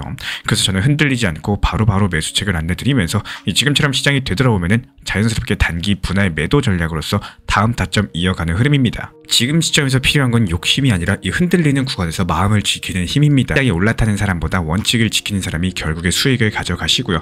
지금처럼 실시간 타점과 속보, 전략들이 중요해지는 시기에서는 혼자 대응하기가 너무 어려우실 거예요. 잘못 들어가면 당일에도 5에서 10% 금방 손실 나버리죠. 그래서 실전 대응을 원하시는 분들은 제가 직접 실시간 타점 속보 드리고 있는 신사 채널 리플 XRP 실시간 커뮤니티 방에 들어오시면 됩니다. 입장 원하시는 분들 현재 보이는 번호로 문자 신청 주시면 입장 도움 드리고 있고요. 흔들릴 때 잡아드리는 손이 진짜 실력입니다. 지금처럼 중요한 자리에서는 더더욱 함께하는 게 안전합니다. 혼자 가지 마시고 다 같이 함께하세요. 구독과 좋아요, 알람 설정만 부탁드리고 우리 채널이 움직일 수 있는 원동력입니다. 오늘도 차분하게 원칙 지키면서 가신다면 이 시장은 결국에 준비된 사람에게 돌아온다는 사실 기억해 주시기 바랍니다. 이런 물이 깊을수록 소리가 없다라고 합니다. 이런 윌리엄 셰익스피어의 말처럼요, 진정한 힘은 소란스러움 속에 있지 않습니다. 이 지금 XRP 시장은 미국 월가의 거대한 자금이 10억 달러나 흘러들었음에도 불구하고 표면은 여전히 고요하기만 한데요. 이 사람들은 이런 침묵을 지루함이다라고 부르지만요, 통찰력 있으신 분들은 이런 것들을 응축이라고 부릅니다. 겉으로 드러나고 있는 이런 가격이라는 파도가 아니라 이 깊은 곳을 흐르는 거대한 물줄기를 보셔야 돼요. 이런 깊은 침묵 끝에야말로 가장 강력한 폭발이 기다리고 있습니다. 미국 월가에서 거대한 자금이 조용히 흘러들고 있습니다. 이번에는 암호화폐 리플의 XRP가 바로 그 주인공인데요. 새롭게 출시된 XRP 기반 상장지수 펀드 ETF의 출범 단 한 달 만에 무려 10억 달러에 육박하는 기관 자금이 유입된 것으로 나타났고, 참고로 XRP 같은 경우는 블록체인 기업 리플이 개발한 디지털 자산이죠. 이 초고속 국제송금을 주목적으로 탄생시킨 코인입니다. 암호화폐 시가총액 순위에서 늘 상위권에 이름을 올려놨을 정도로 이 나름의 입지를 가지고 있는 자산이고, 보통 이렇게 막대한 매수세를 하면 가격이 들썩일 만도 한데요. 이상하게도 현재 XRP 가격은 꿈쩍도 하고 있지 않습니다. 이 대체 XRP에 무슨 일이 벌어지고 있는 걸까요? 먼저 현재 벌어지고 있는 일부터 살펴보자면요. 이 시장 데이터에 따르면 출시된 지 한 달 남짓 된 XRP ETF 5개 운용자산 총액이 이미 8억 달러를 넘어섰고요. 이 추세가 지속된다면 머지않아서 10억 달러 돌파도 시간 문제라는 게 현재 미국 월가의 평가입니다. 이들 ETF가 보유하고 있는 XRP 물량을 모두 다 합치게 된다면 약 3억 3,900만 정도의 XRP에 달하고, 얼핏 감이 잘 안 오실 수도 있는데요. XRP 전체 유통량의 0.339% 규모입니다. 한마디로 전세계 XRP의 0.3% 이상이 불과 딱 한 달 만에 월가 펀드들로 빨려 들어갔다는 뜻이겠죠. 이 0.3%라는 숫자 자체가 언뜻 생각해봤을 때 작아 보일지 모르겠지만요. 시가총액이 거대한 XRP의 유통량 0.3%를 단숨에 이렇게 흡수했다? 절대로 가볍게 볼 수가 없는 변화라는 거. 이 과거에는 이렇게 짧은 기간에 제도권 자금이 XRP로 몰려든 적이 단 한 번도 없었죠. 그리고 이런 ETF들을 살펴봤을 때 카나리 캐피탈의 XRP ETF가 1억 5천만 XRP로서 가장 많은 물량을 보유하고 있습니다. 비트워이즈의 ETF도 8천만 XRP를 담아서 두 번째로 큰 플레이어고요. 그리고 나머지 몇 개 펀드들도 뒤이어서 총합 3억 3천만 개 정도의 XRP를 차곡차곡 쌓아 올린 셈이겠습니다. 이들의 하루 거래량도 합쳐가지고 4천만 달러가 넘을 정도로 활발하게 거래가 되고 있는데요. 이 비트와이즈 ETF만 해도 이들 거래 대금이 1,530만 달러에 이르면서 가장 적극적으로 매매가 이루어지고 있는 상황. 이런 것들을 통해서 알 수가 있는 건요. 이 단순한 기대감이라거나 홍보가 아니라 실제 월가 자금이 XRP 시장에 실탄을 장전하고 있다는 그 사실입니다. 이렇게만 놓고 봤을 때 XRP 가격이 폭등해야지 정상처럼 보입니다. 이 기관들이 앞다퉈서 수억 달러 규모로 매수하고 있으니까요. 이 공급 부족 사태가 와도 전혀 이상하지 않을 테죠. 근데 11월 말 현재 XRP 가격은 2달러 초반대에서 비교적 안정된 모습을 보여주고 있습니다. 지난 24시간 변동폭이요 1% 내외로 상당히 미미하고 일주일 누적 상승률은 약 14% 정도에 그치고 있는 상황입니다. 물론 14%라는 게 일반 증시에서는 대단한 수익률이지만요. 암호화폐 특유의 폭발적인 상승 랠리 관점에서 봤을 때 의외로 조용한 편이라는 거. ETF 출시량 월가 자금 러시에 비해서 이 가격이 상대적으로 잠잠하다 보니까 여기서 시장 투자자분들 사이에서 왜 이렇게 안 오르냐 이런 의문들이 고개를 들 수밖에 없는 겁니다. 그리고 전문가들은 그 이유로서 한 가지 핵심적인 요인을 지목하고 있습니다. 바로 개인 투자자의 부재인데요.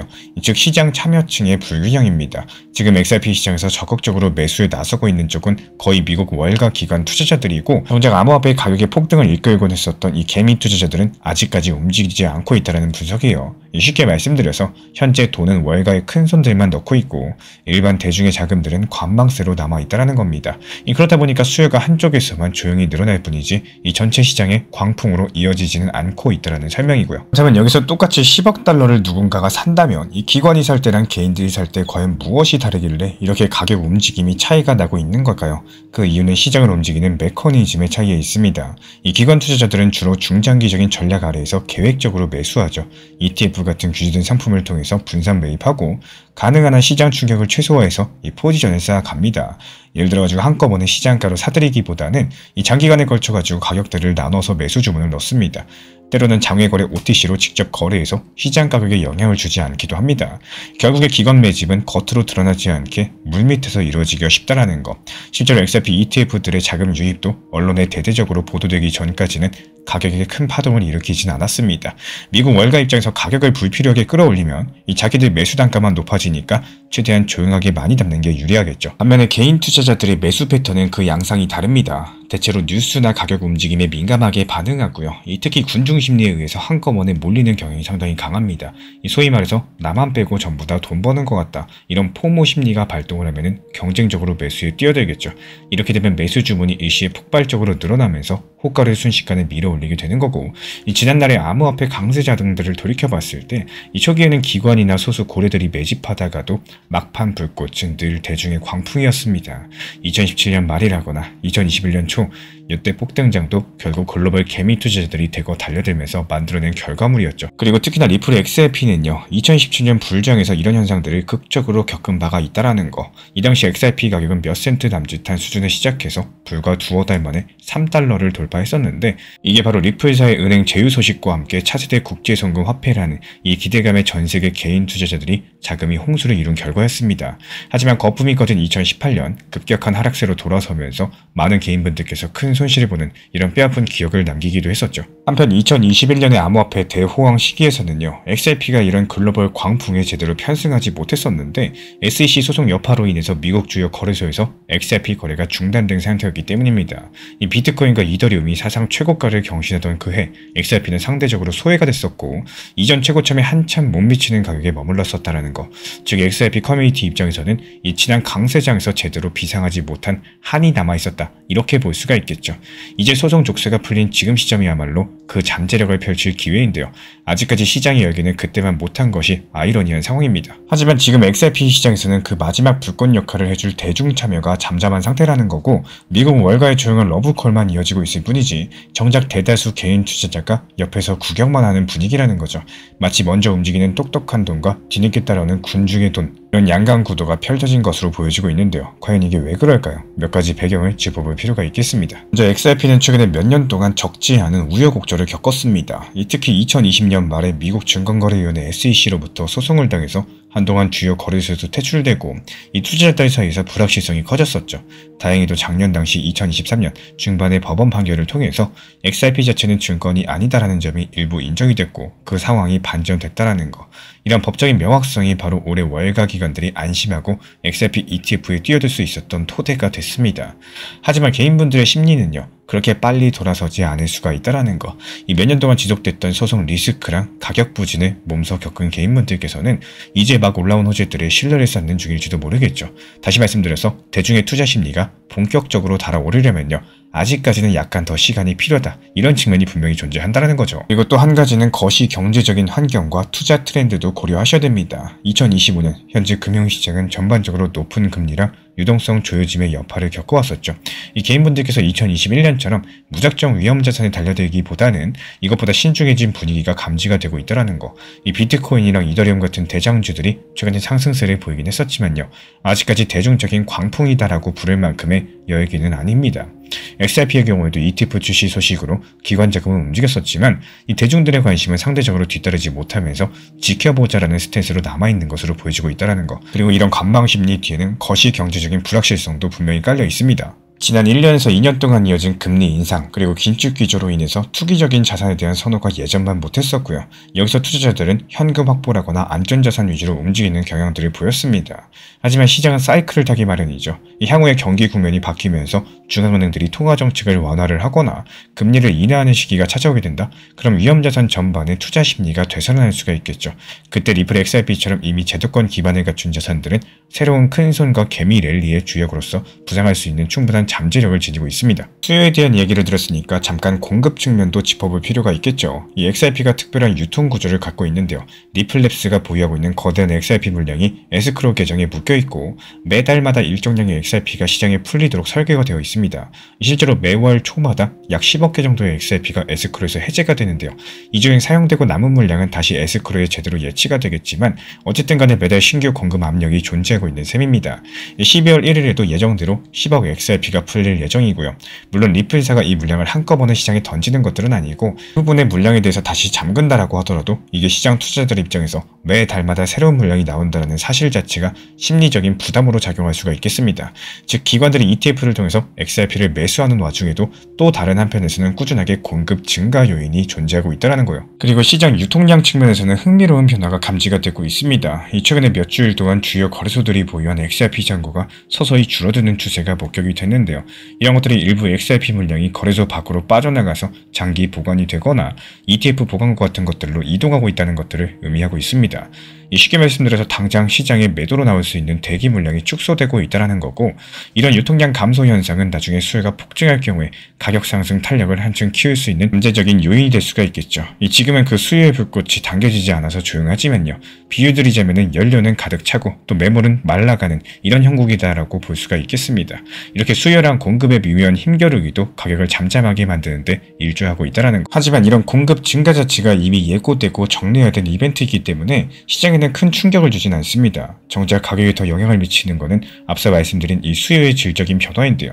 지금처럼 기관의 계획된 매수만 존재하고 군중 심리가 가만히 있을 때는 가격이 천천히 오른다거나 횡보하는 양상들을 보여주고 있습니다. 반대로 언젠가 대중의 광풍이 불기 시작하면요. 그때는 또 동일한 공급량이다라고 하더라도 가격이 급등할 수가 있겠죠. 결국에 가격 향방에 키를 쥐고 있는 것들은 결국에 투자 심리랑 이 시장 참여층의 변화라는 거겠죠. 그렇다면 이제부터 관건은요. 이 개인 투자자들의 참여를 촉발할 계기가 생길 것인가 여부입니다. 여기서 재밌는 거는 XRP 둘러싼 환경이 빠르게 변화하고 있다는 거. 앞서 말씀드린 것처럼 법적인 불확실성은 상당 부분 해소가 돼서 이 기관들이 움직이기 시작을 했고 그런 움직임들이 점점 가속화가 되고 있습니다. 실제로 최근 미국 월가의 분위기에도 변화의 조짐이 나타나주고 있는데요. 세계적인 자산운용사 프랭클린 템플턴이 XRP는 글로벌 결제 인프라의 핵심적인 부분을 담당한다. 이렇게 언급하는 것들이 단적인 예시입니다. 이 전통 금융의 거물이 공개적으로 XRP의 가치를 인정한 거, 이건 상당히 의미심장하다라고 볼 수가 있는데 그만큼 기관 투자자들 사이에서 XRP에 대한 시각이 긍정적으로 재평가되고 있다는 신호겠죠. 그리고 다가오는 12월 첫째 주부터는 미국 시장에 21 쉐어즈 XRP 현물 ETF가 신규 상장될 예정입니다. 이미 미국 SEC의 관련 절차를 전부 다 통과했고요. 시카고 옵션 거래소 BZX에서 거래를 개시할 예정입니다. 운영 보수가 0.5%로 책정이 되어 있는데요. 여기서 중요한 거는 미국 투자자들이 손쉽게 XRP에 투자할 수 있는 통로가 하나 더 열린다는 거. 유럽과 미국을 잇는 큰 자금줄을 가진 21 쉐어즈의 참여로 인해 가지고 지금까지 XRP ETF에 접근하지 못했었던 자금들까지도 새롭게 유입된다면 XRP 가격이 상당한 영향을 줄 수밖에 없고 비단 기관뿐만 아니라 차후에 개인분들에게도 심리적인 신호를 줄 수가 있다는 거. XRP가 이제는 완전히 제도권으로 들어왔다. 이런 인식을 확산시키는 거겠죠. 국제 무대에서도 긍정적인 변화가 이어지고 있습니다. 아부다비 깜짝 승인 소식을 예시로 들어볼까요? 아랍에미리트 아부다비 금융규제청 FSRA 측에서는 최근 리플의 달러 연동 스테이블코인 RLUSD를 공식적으로 인정된 법정화폐 연동 토큰으로 분류하면서 이 기관들이 이런 것들을 활용할 수 있도록 전격적으로 승인을 했습니다. 쉽게 말씀드려가지고 중동의 규제 당국이 리플이 발행하고 있는 디지털 달러를 제도권 금융에서 쓸 수 있게끔 허용을 했다는 건데 이게 단순 스테이블코인 하나를 허가한 게 아니라 리플과 XRP 생태계에 대한 신뢰의 표명으로서 해석해 볼 수가 있다는 거. RLUSD는 XRP 리플 레저를 기반으로서 발행된 스테이블코인인데요. 이 은행들과 기관들의 거래에 쓰일 길이 열렸다는 거고 이 소식이 가지는 무게가 절대로 적지가 않습니다. 이 글로벌 금융중심지 중에 한 곳인 중동에서도 리플의 기술이 받아들여지고 있다는 뜻이니까요. 이런 것들이 곧 XRP가 단순 투기 자산이 아니라 실물 금융 시스템과도 연계되는 이런 토대를 갖춰가고 있다. 이런 것들을 보여주는 거겠죠. 그리고 한편 XRP의 실질적인 활용들은요. 이미 수치로서 증명이 되고 있다는 거. 현재 리플이 제공하는 ODA 국제송금 네트워크를 통해서 XRP가 거래되는 규모가 대표적입니다. 2025년 2분기에만 ODA를 통해서 처리된 국제송금액이 무려 1조 3천억 달러에 달하는데 아시아랑 중동을 포함해서 남미까지 여러가지 전세계 90개 금융기관과 핀테크 기업들이 XRP 기반 송금을 도입한다라거나 이 시험 운영한 결과예요. 이렇게 막대한 실거래 자금이 XRP를 매개로 움직였다. XRP가 단순 투기 자산이 아니라 글로벌 금융 인프라의 한 가지 부분으로서 기능하고 있다는 것들을 시사하고 있습니다. 이 눈에 띄진 않더라도요. 이런 실제 사용 증가 자체가 투자 측면에서도 XRP의 내재 가치를 꾸준히 떠받치는 이런 힘이다라고 볼 수가 있는 거고 이렇게 규제랑 인프라 측면에서의 진전 자체가 투자 심리에서 서서히 영향을 미칩니다. 이 눈에 띄게 당장 가격을 올리지 않아도 판이 달라지고 있다는 신호를 시장에 주입하는 거겠죠. 미국 월가의 움직임, 새로운 ETF 등장, 국제적인 승인, 그리고 실전 활용 사례까지도 이런 퍼즐 조각들이 전부 다 맞춰지면은 마지막 남은 한 조각, 이 개인 투자자들의 관심도 언젠가 끼워 맞춰지게 될 겁니다. 이 시장 역사상 대중의 참여는 보통 뒤늦게 폭발적으로 들어오곤 합니다. 현재 XRP 시장은 마치 잔잔한 호수처럼 보이지만요. 이 수면 아래에서 거대한 물길이 서서히 방향을 틀고 있다는 거. 사실 리플 XRP가 이렇게 초창기부터 유명했던 건 아닙니다. 한 가지 기술이나 자산이 대중에게 각광받기까지는 늘 이런 간극이 존재해왔다는 거. 이 초창기에는요. 소수의 선도 투자자라거나 기관이 가능성을 알아보고 뛰어들겠지만 대중들은 확신이 서지 않으면 절대로 움직이지 않습니다. 그러다가 어느 순간 확신이 임계점을 넘었을 때 그때부터 너도 나도 식의 광풍으로 이어지는 겁니다.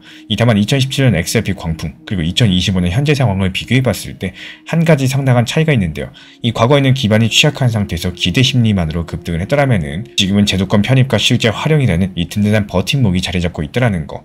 2025년 XRP는요, 규제 명확성 확보됐고 금융기관 참여하고 있고 기업들의 활용 사례까지도 이 3박자를 고루 갖춘 상황입니다. 이게 향후 상승장이 온다라고 하더라도 그 뿌리가 과거보다 단단할 수 있음을 의미하고 있기 때문에 물론 현재 시장이 과열되면 일시적인 거품 현상이야 피할 수 없겠지만요, 이전에 비해서 지속성과 신뢰도가 뒷받침된 상승 시나리오를 기대해볼 만하다, 이런 의견도 나와주고 있습니다. 앞으로 주목하셔야 될 기준점은 정말 명확합니다. 바로 개인분들의 관심 전환 여부인데요. 이런 것들을 가늠할 수 있는 지표로 이 거래량의 급증과 특히 소규모 거래 비중의 상승들, 그리고 온라인 검색량과 소셜미디어 언급량의 급등까지도 여러 가지를 꼽을 수가 있겠고, 만약에 XRP 관련된 키워드가 대중 매체의 빈번히 오르내리고 이 신규 개인 투자자들의 유입이 눈에 띄게 증가한다면요, 이런 것들이 곧 XRP 가격에 날개를 달아줄 결정적인 계기가 될 수가 있다라는 거.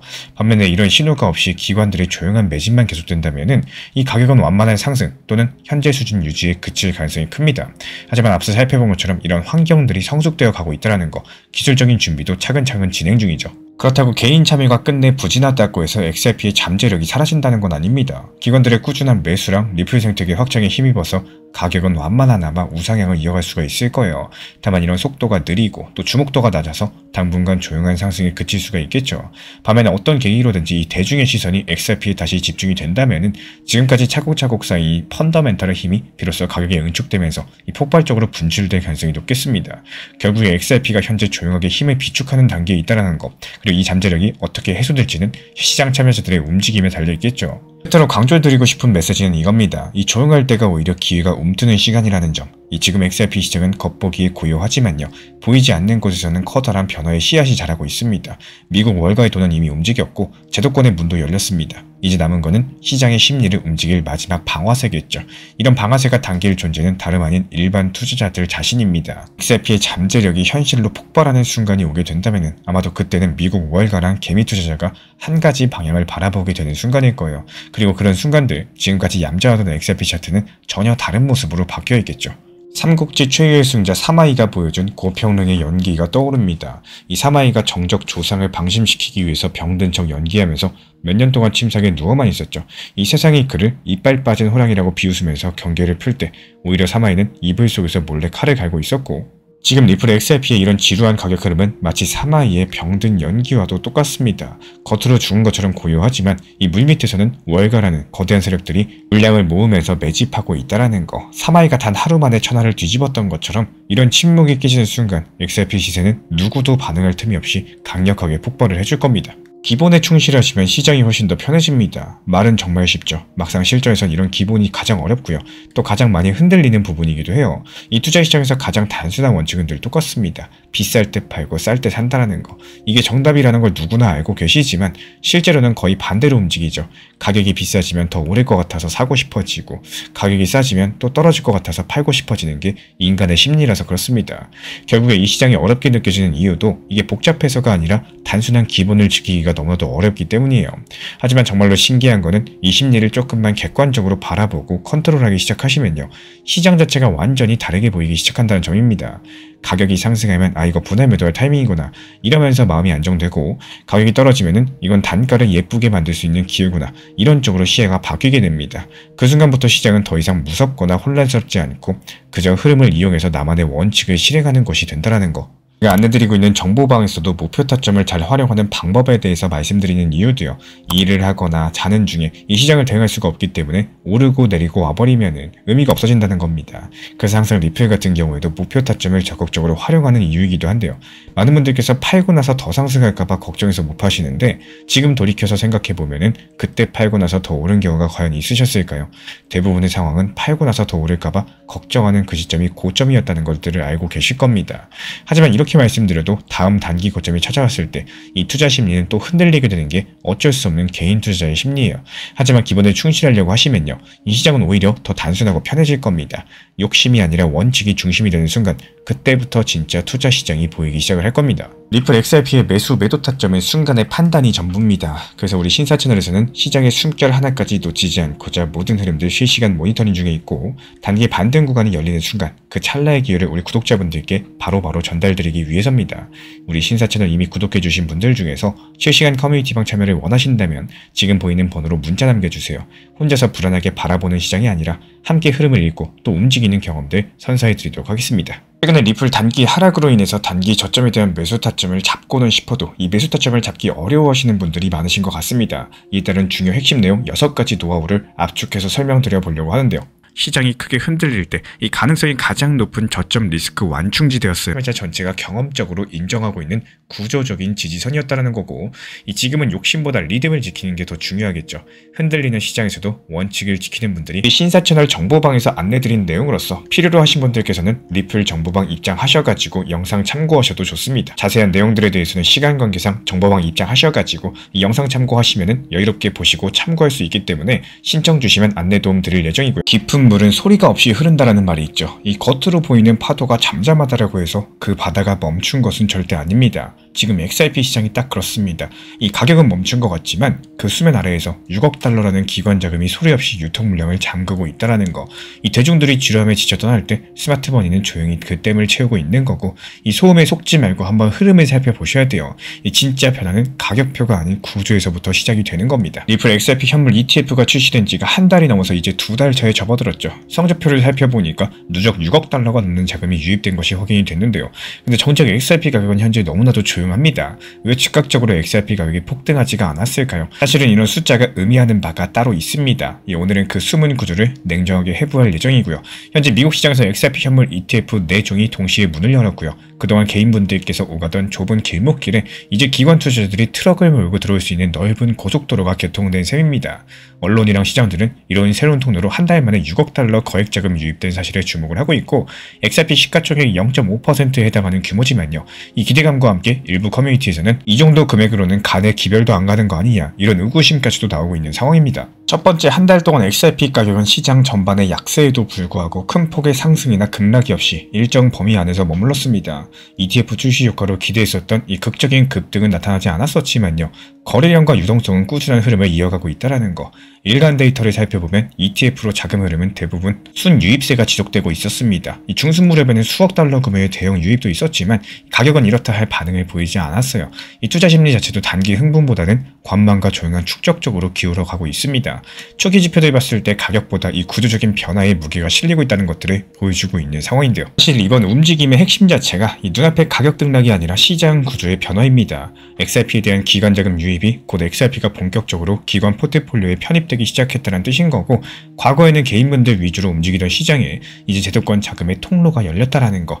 새로운 현물 ETF라는 규제된 파이프라인을 통해서 대형 자본들이 XRP를 안전하게 매수가 할 수 있게 된 겁니다. 이런 자금이 거래소를 오가는 단기 투자금이 아니죠. ETF로 유입된 XRP 물량은 곧바로 커스터디에 보관되면서 시장 유통에서 사실상 잠기게 됩니다. 처음에는 전체 공급의 0.5%라는 비율이 작아 보일 수 있겠죠. 하지만 이 물량은요, 쉽게 시장에 나오는 유동적인 공급이 아니라는 점이 상당히 중요합니다. 이 기관 투자자들이 새로운 자산에 진입할 때 시장을 자극하지 않도록 조용하게 움직인다는 거, 일종의 초기 선점 효과를 노리면서 향후에 더 큰 투자를 대비해서 지금 소규모로 포지션을 잡고 있다는 겁니다. 이렇게 현재의 조용한 움직임은 XRP 유통 구조를 재편하는 초기 단계인 점 반드시 기억해 주시기 바라고요. 이제 시장 내부 지표를 살펴보면 그 변화의 방향성이 더욱더 분명해집니다. ETF의 일일 자금 유입 추이를 보면은 거의 매일 순매수가 이어지고 있어요. 가격이 정체된 날에도 기관들은 꾸준하게 XRP를 사들이면서 그 보유량을 늘리고 있습니다. 이런 영향으로서 거래소에서 자유롭게 거래되는 XRP 유동 공급이 서서히 줄어들고 있고요. ETF 보유고로 XRP가 이동을 하면서 현재 시장에 풀려 있었던 일부 물량이 잠겨버린 겁니다. 이런 공급 잠금 효과가 당장은 체감되지 않지만요. 이게 누적이 되면서 시장의 수급 균형을 바꾸어 놓습니다.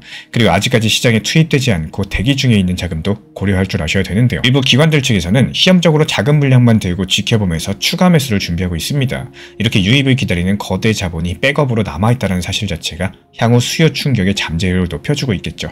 현재 관찰되고 있는 내부 지표들은 XRP 시장이 겉으로는 조용해 보여도 그 이면에서는 새로운 매직 국면에 접어들었다는 것들을 가르쳐주고 있습니다. 인간의 투자 심리가 반복되는 패턴을 보여주죠. 눈앞에 큰 움직임이 없으면 변화가 없다라고 생각하기가 쉽습니다. 과거 비트코인 현물 ETF가 처음에 승인되었을 때 이 초반에 가격이 좀처럼 힘을 쓰지 못했었죠. 하지만 보이지 않는 곳에서 기관들의 조용한 매집이 진행이 됐었고 임계점에 이르면서 공급 쇼크랑 함께 가격이 계단식으로 상승을 했습니다. XRP의 지금 상황도 이 비트코인의 이런 초기 패턴과 닮아 있을 수가 있다는 거. 시장의 큰 격변 전에 항상 고요해집니다. 이 투자자들이 이런 고요를 대수롭지 않게 여기는 사이에 근본적인 변화는 이미 보이지 않는 곳에서 시작이 되고 있습니다.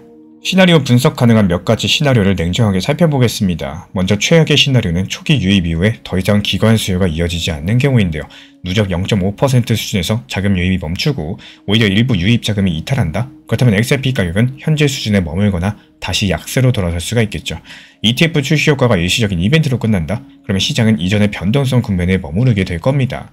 그 다음으로 기존 시나리오 같은 경우는 지금 같은 이 기관 매수가 꾸준하게 지속되는 경우입니다. 매일매일 수백만 달러씩 자금이 유입되면서 누적이 된다면 향후 몇 달간 XRP 유통량의 추가적인 일정 비율이 잠기게 될 텐데요. 이런 점진적인 공급 감소가 서서히 시장의 저항선을 끌어올려가지고 구조적인 상승 압력으로 작용할 수가 있겠죠. 그리고 뚜렷한 단기 호재 없이도 수급 개선에 따라서 가격이 단기적으로 우상향할 수 있는 시나리오입니다. 마지막으로 최선의 시나리오는 이 기관 유입 속도가 갈수록 빨라지는 경우입니다. 이 추가 ETF 승인을 하거나 대형 자금이 본격적으로 유입 규모가 급증하면서 단기간에 상당한 유통 물량이 잠길 수가 있겠죠. 이때 남은 매도세가 부족해지면서 공급 쇼크가 현실화되고 XRP 가격이 급격하게 재평가될 가능성이 있겠습니다. 이 시나리오에서 짧은 기간에 가격이 큰 폭으로 도약할 수 있겠지만요. 그 이후에 변동성이 크게 확대된다는 부작용도 나타날 수가 있습니다. 앞으로의 흐름을 냉정하게 전망을 해보자면은 XRP ETF를 통한 기관 자금 유입은 이제 막 시작 단계에 불과합니다. ETF 출시가 끝이 아니라 시작이기 때문에 이 개통된 고속도로로 첫 번째 자금 트럭들이 진입한 지금 시점, 뒤 이어가지고 더 많은 기관 자금이 유입될 가능성이 열려 있다는 거. 실제로 추가 XRP ETF 승인 신청들이 줄을 서 있고요. 승인 범위가 넓어질수록 유입 속도는 더욱더 빨라질 수가 있습니다. 이런 구조가 만드는 흐름들이 XRP 시장의 성격 자체를 바꾸는 방향성이겠죠. 이 개인 투자 위주로 가격이 형성하던 시장이 기관 비중이 높아지게 된다? 유통 물량은 점점 잠기고 있습니다. 이게 단기 변동성을 줄이는 대신에 중장기적으로 펀더멘탈에 기반한 상승 추세를 강화하는 요인이 될 것으로 보이고, 그렇기 때문에 XRP는 이제 기관이 적극 편입하는 자산으로 재정의가 되고 있다는 거. XRP 현물 ETF를 둘러싼 이번 변화가 일시적인 가격 뉴스가 아니라요. 시장 구조의 본격적인 변화입니다. 누적 유입 규모는 XRP 전체 시가총액의 0.5%에 불과하면서 일견 작은 수치처럼 느껴질 수가 있겠지만요. 이런 유입 자금이 쉽게 빠져나가지 않는 장기 자본입니다. 기관의 ETF 매수를 통한 공급 잠금으로 인해서 XRP 시장의 역학이 조용히 바뀌고 있죠. 기관 투자자들의 ETF 매수를 통한 공급 잠금으로 인해서 XRP 시장의 역학이 조용히 바뀌고 있습니다. 그렇기 때문에 우리 구독자분들께서는 이 눈앞의 XRP 가격 등락에 일이 일비하실 필요가 전혀 없다라는 거. 이 지금 시점에서 거대한 자본들이 XRP를 안전하게 담기 위해서 새로 열린 파이프라인을 통해서 물량을 잠그기 시작한 본격적인 매집의 시간입니다.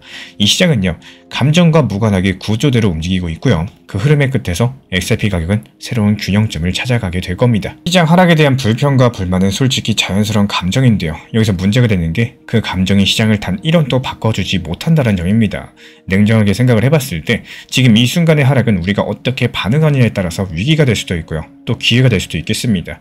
그래서 오히려 이럴 때일수록 이 마음을 조금 내려놓으시고 지금 단기 저점이 어디쯤 형성되고 있는지, 이런 구간에서 어떻게 평균 단가를 낮출 수 있을지, 현재 보이는 반등 흐름이 어느 구간까지는 무난하게 올라갈 여력이 있는지, 이런 현실적인 부분에 체력과 에너지를 쓰는 게 훨씬 더 중요하다는 말씀 드리고 싶습니다. 제가 안내드리고 있는 정보방에서도 리플에 대한 단기 고점, 단기 저점에 대한 타점도 중요하게 안내를 드리지만요. 이 시장의 방향성과 시장에 대한 브리핑에 대해서도 설명드리는 이유는 정말 간단합니다.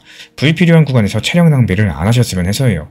핵심 내용들, 중요 내용 이런 것들만 집중하고 이렇구나 해서 어느 정도 끝내셔야지 왜 이렇게 하락하지? 그때 조금 팔걸, 그랬으면 저랬으면 이런 너무 깊은 곳까지 내려가 버리면은 정작 제일 중요한 다음 단기 고점 타점을 놓쳐버리는 경우가 생긴다라는 거. 이 하락장을 원망하시면서 시간을 보내면요, 그 흐름이 지나가 버리겠지만 하락장에서 계획을 세우고 움직이는 사람은 반등이 나올 때 이런 흐름을 자기 쪽으로 끌어오게 되겠습니다. 결국에 이런 차이가 시간이 지나면은 어마어마한 결과의 차이로 이어지게 되는 거고, 그러니까 지금처럼 이렇게 시장이 흔들릴 때일수록 이 불만을 줄이시고 대신에 단기 저점과 평단 관리, 비중 조절 쪽에 에너지를 집중해보세요. 이게 시장을 버티는 힘이 되어줄 거고 또 다음 상승장을 잡는 가장 현실적인 방법이 되어줄 겁니다. 이 코인 시장은 하루에 오르내림만 보고 판단할 수 있는 단순한 시장이 아닙니다. 특히 리플 XRP나 비트코인처럼 장기 구조가 중요한 자산들은 이런 흐름을 꾸준히 관찰하면서 지금 시장이 어느 단계에 있는지 이 차트랑 심리 그리고 수급을 함께 묶어서 이해하셔야지 손실을 줄일 수가 있겠죠.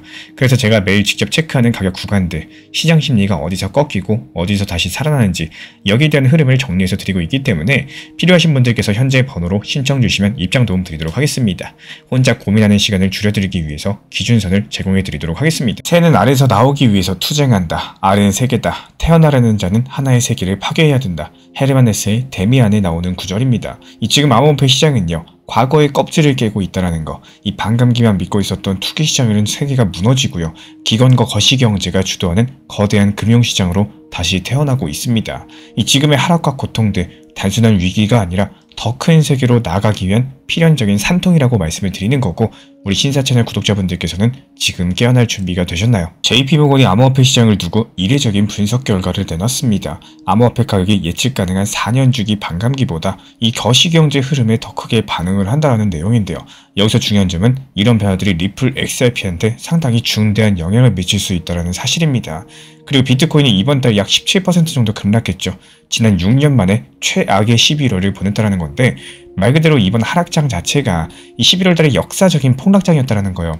그런데도 일각에서는 이런 하락이 오히려 내년 상승장을 준비할 수 있는 이 건강한 조정이라는 해석을 내놓고 있습니다. 말 그대로 지난 11월 달 이 아픔들이 오히려 더 큰 도약을 위한 준비 운동이라는 의미겠습니다. 과거의 암호화폐 시장은 4년마다 찾아오는 비트코인 반감기를 일종의 경기 사이클처럼 여겨왔습니다. 이 반감기로 채굴 보상이 줄어들면요. 희소성이 높아질 것이다라는 기대감에 가격이 폭등했고 그 이후에는 거품이 꺼지는 것처럼 하락하는 이런 패턴들이 반복되어 왔습니다. 이 많은 분들께서 이런 주기를 공식처럼 인식하시면서 이 투자 전략의 기준으로 삼으셨는데 과거 시장의 자금 흐름도 역시 지금과는 사뭇 달랐다라는 거. 크립토 프로젝트들은 벤처 캐피털로부터 거액을 투자받아서 시작을 했고 일반 투자자들은 가격이 한창 오른 뒤에야 뒤늦게 시장에 뛰어드는 경우가 상당히 많았습니다. 이 당시에는 개인의 투기 열풍이 시장을 주도했었고요. 가격에 대한 변동성도 상당히 극심했습니다. 사실은 최근에 몇 년 사이 암호화폐 시장의 무게중심이 크게 바뀌었습니다. 이 개인분들께서 영향력은 줄어드는 반면에 거대 기관들, 큰 손들, 이 시장의 새로운 주축으로 떠오르고 있다는 거. 특히 JP모건 측에서 이번 보고서에서는요. 이 암호화폐가 이제 벤처 캐피탈이 주도하던 생태계를 벗어나서 거대한 기관 유동성에 좌우되는 이런 전형적인 거시 자산군으로 변모하고 있다고 지적을 남겼는데요. 그리고 여기서 중요한 점은 이런 변화들이 시장의 안정성과 향후 방향성에 상당한 영향을 준다는 겁니다. 이전에는 새로운 자금이 들어올 때마다 이 과열과 급락을 반복했었지만 이제부터 기관 자금이 버팀목이 되면서 비교적 안정적인 유동성 공급이 가능해졌습니다. 그리고 이런 변화들로 인해서 가격 자체가 이전보다 장기적인 관점에서 이렇게 형성될 수 있는 토대가 마련되고 있습니다. 하지만 여기서 JP모건 암호화폐 시장이 여전히 구조적으로 비효율적이고 유동성 분포도 고르지 않다라는 평가를 남기고 있습니다. 이런 것들이 시장 곳곳에 이 비정상적인 가격 괴리가 존재하면서 일부 자산은 거래량이 적어가지고 급격한 가격 변동에 노출되어 있다는 뜻인데요. 이런 환경에서 큰 변동성이 나타나기도 하겠지만요. 역설적으로 봤을 때 통찰력 있는 투자자한테는 특별한 기회가 생기기도 한다는 거. 여기서의 핵심은 이제 암호화폐 시장을 움직이는 동력이 과거처럼 내부 이벤트에만 있지 않다는 겁니다. 여기서 JP모건 보고서에서는요. 이 최근의 가격 흐름이 예측 가능한 반감기 사이클보다도 금리라거나 유동성 같은 거시경제 변수에 더욱더 크게 좌우되었다라고 결론을 지었습니다.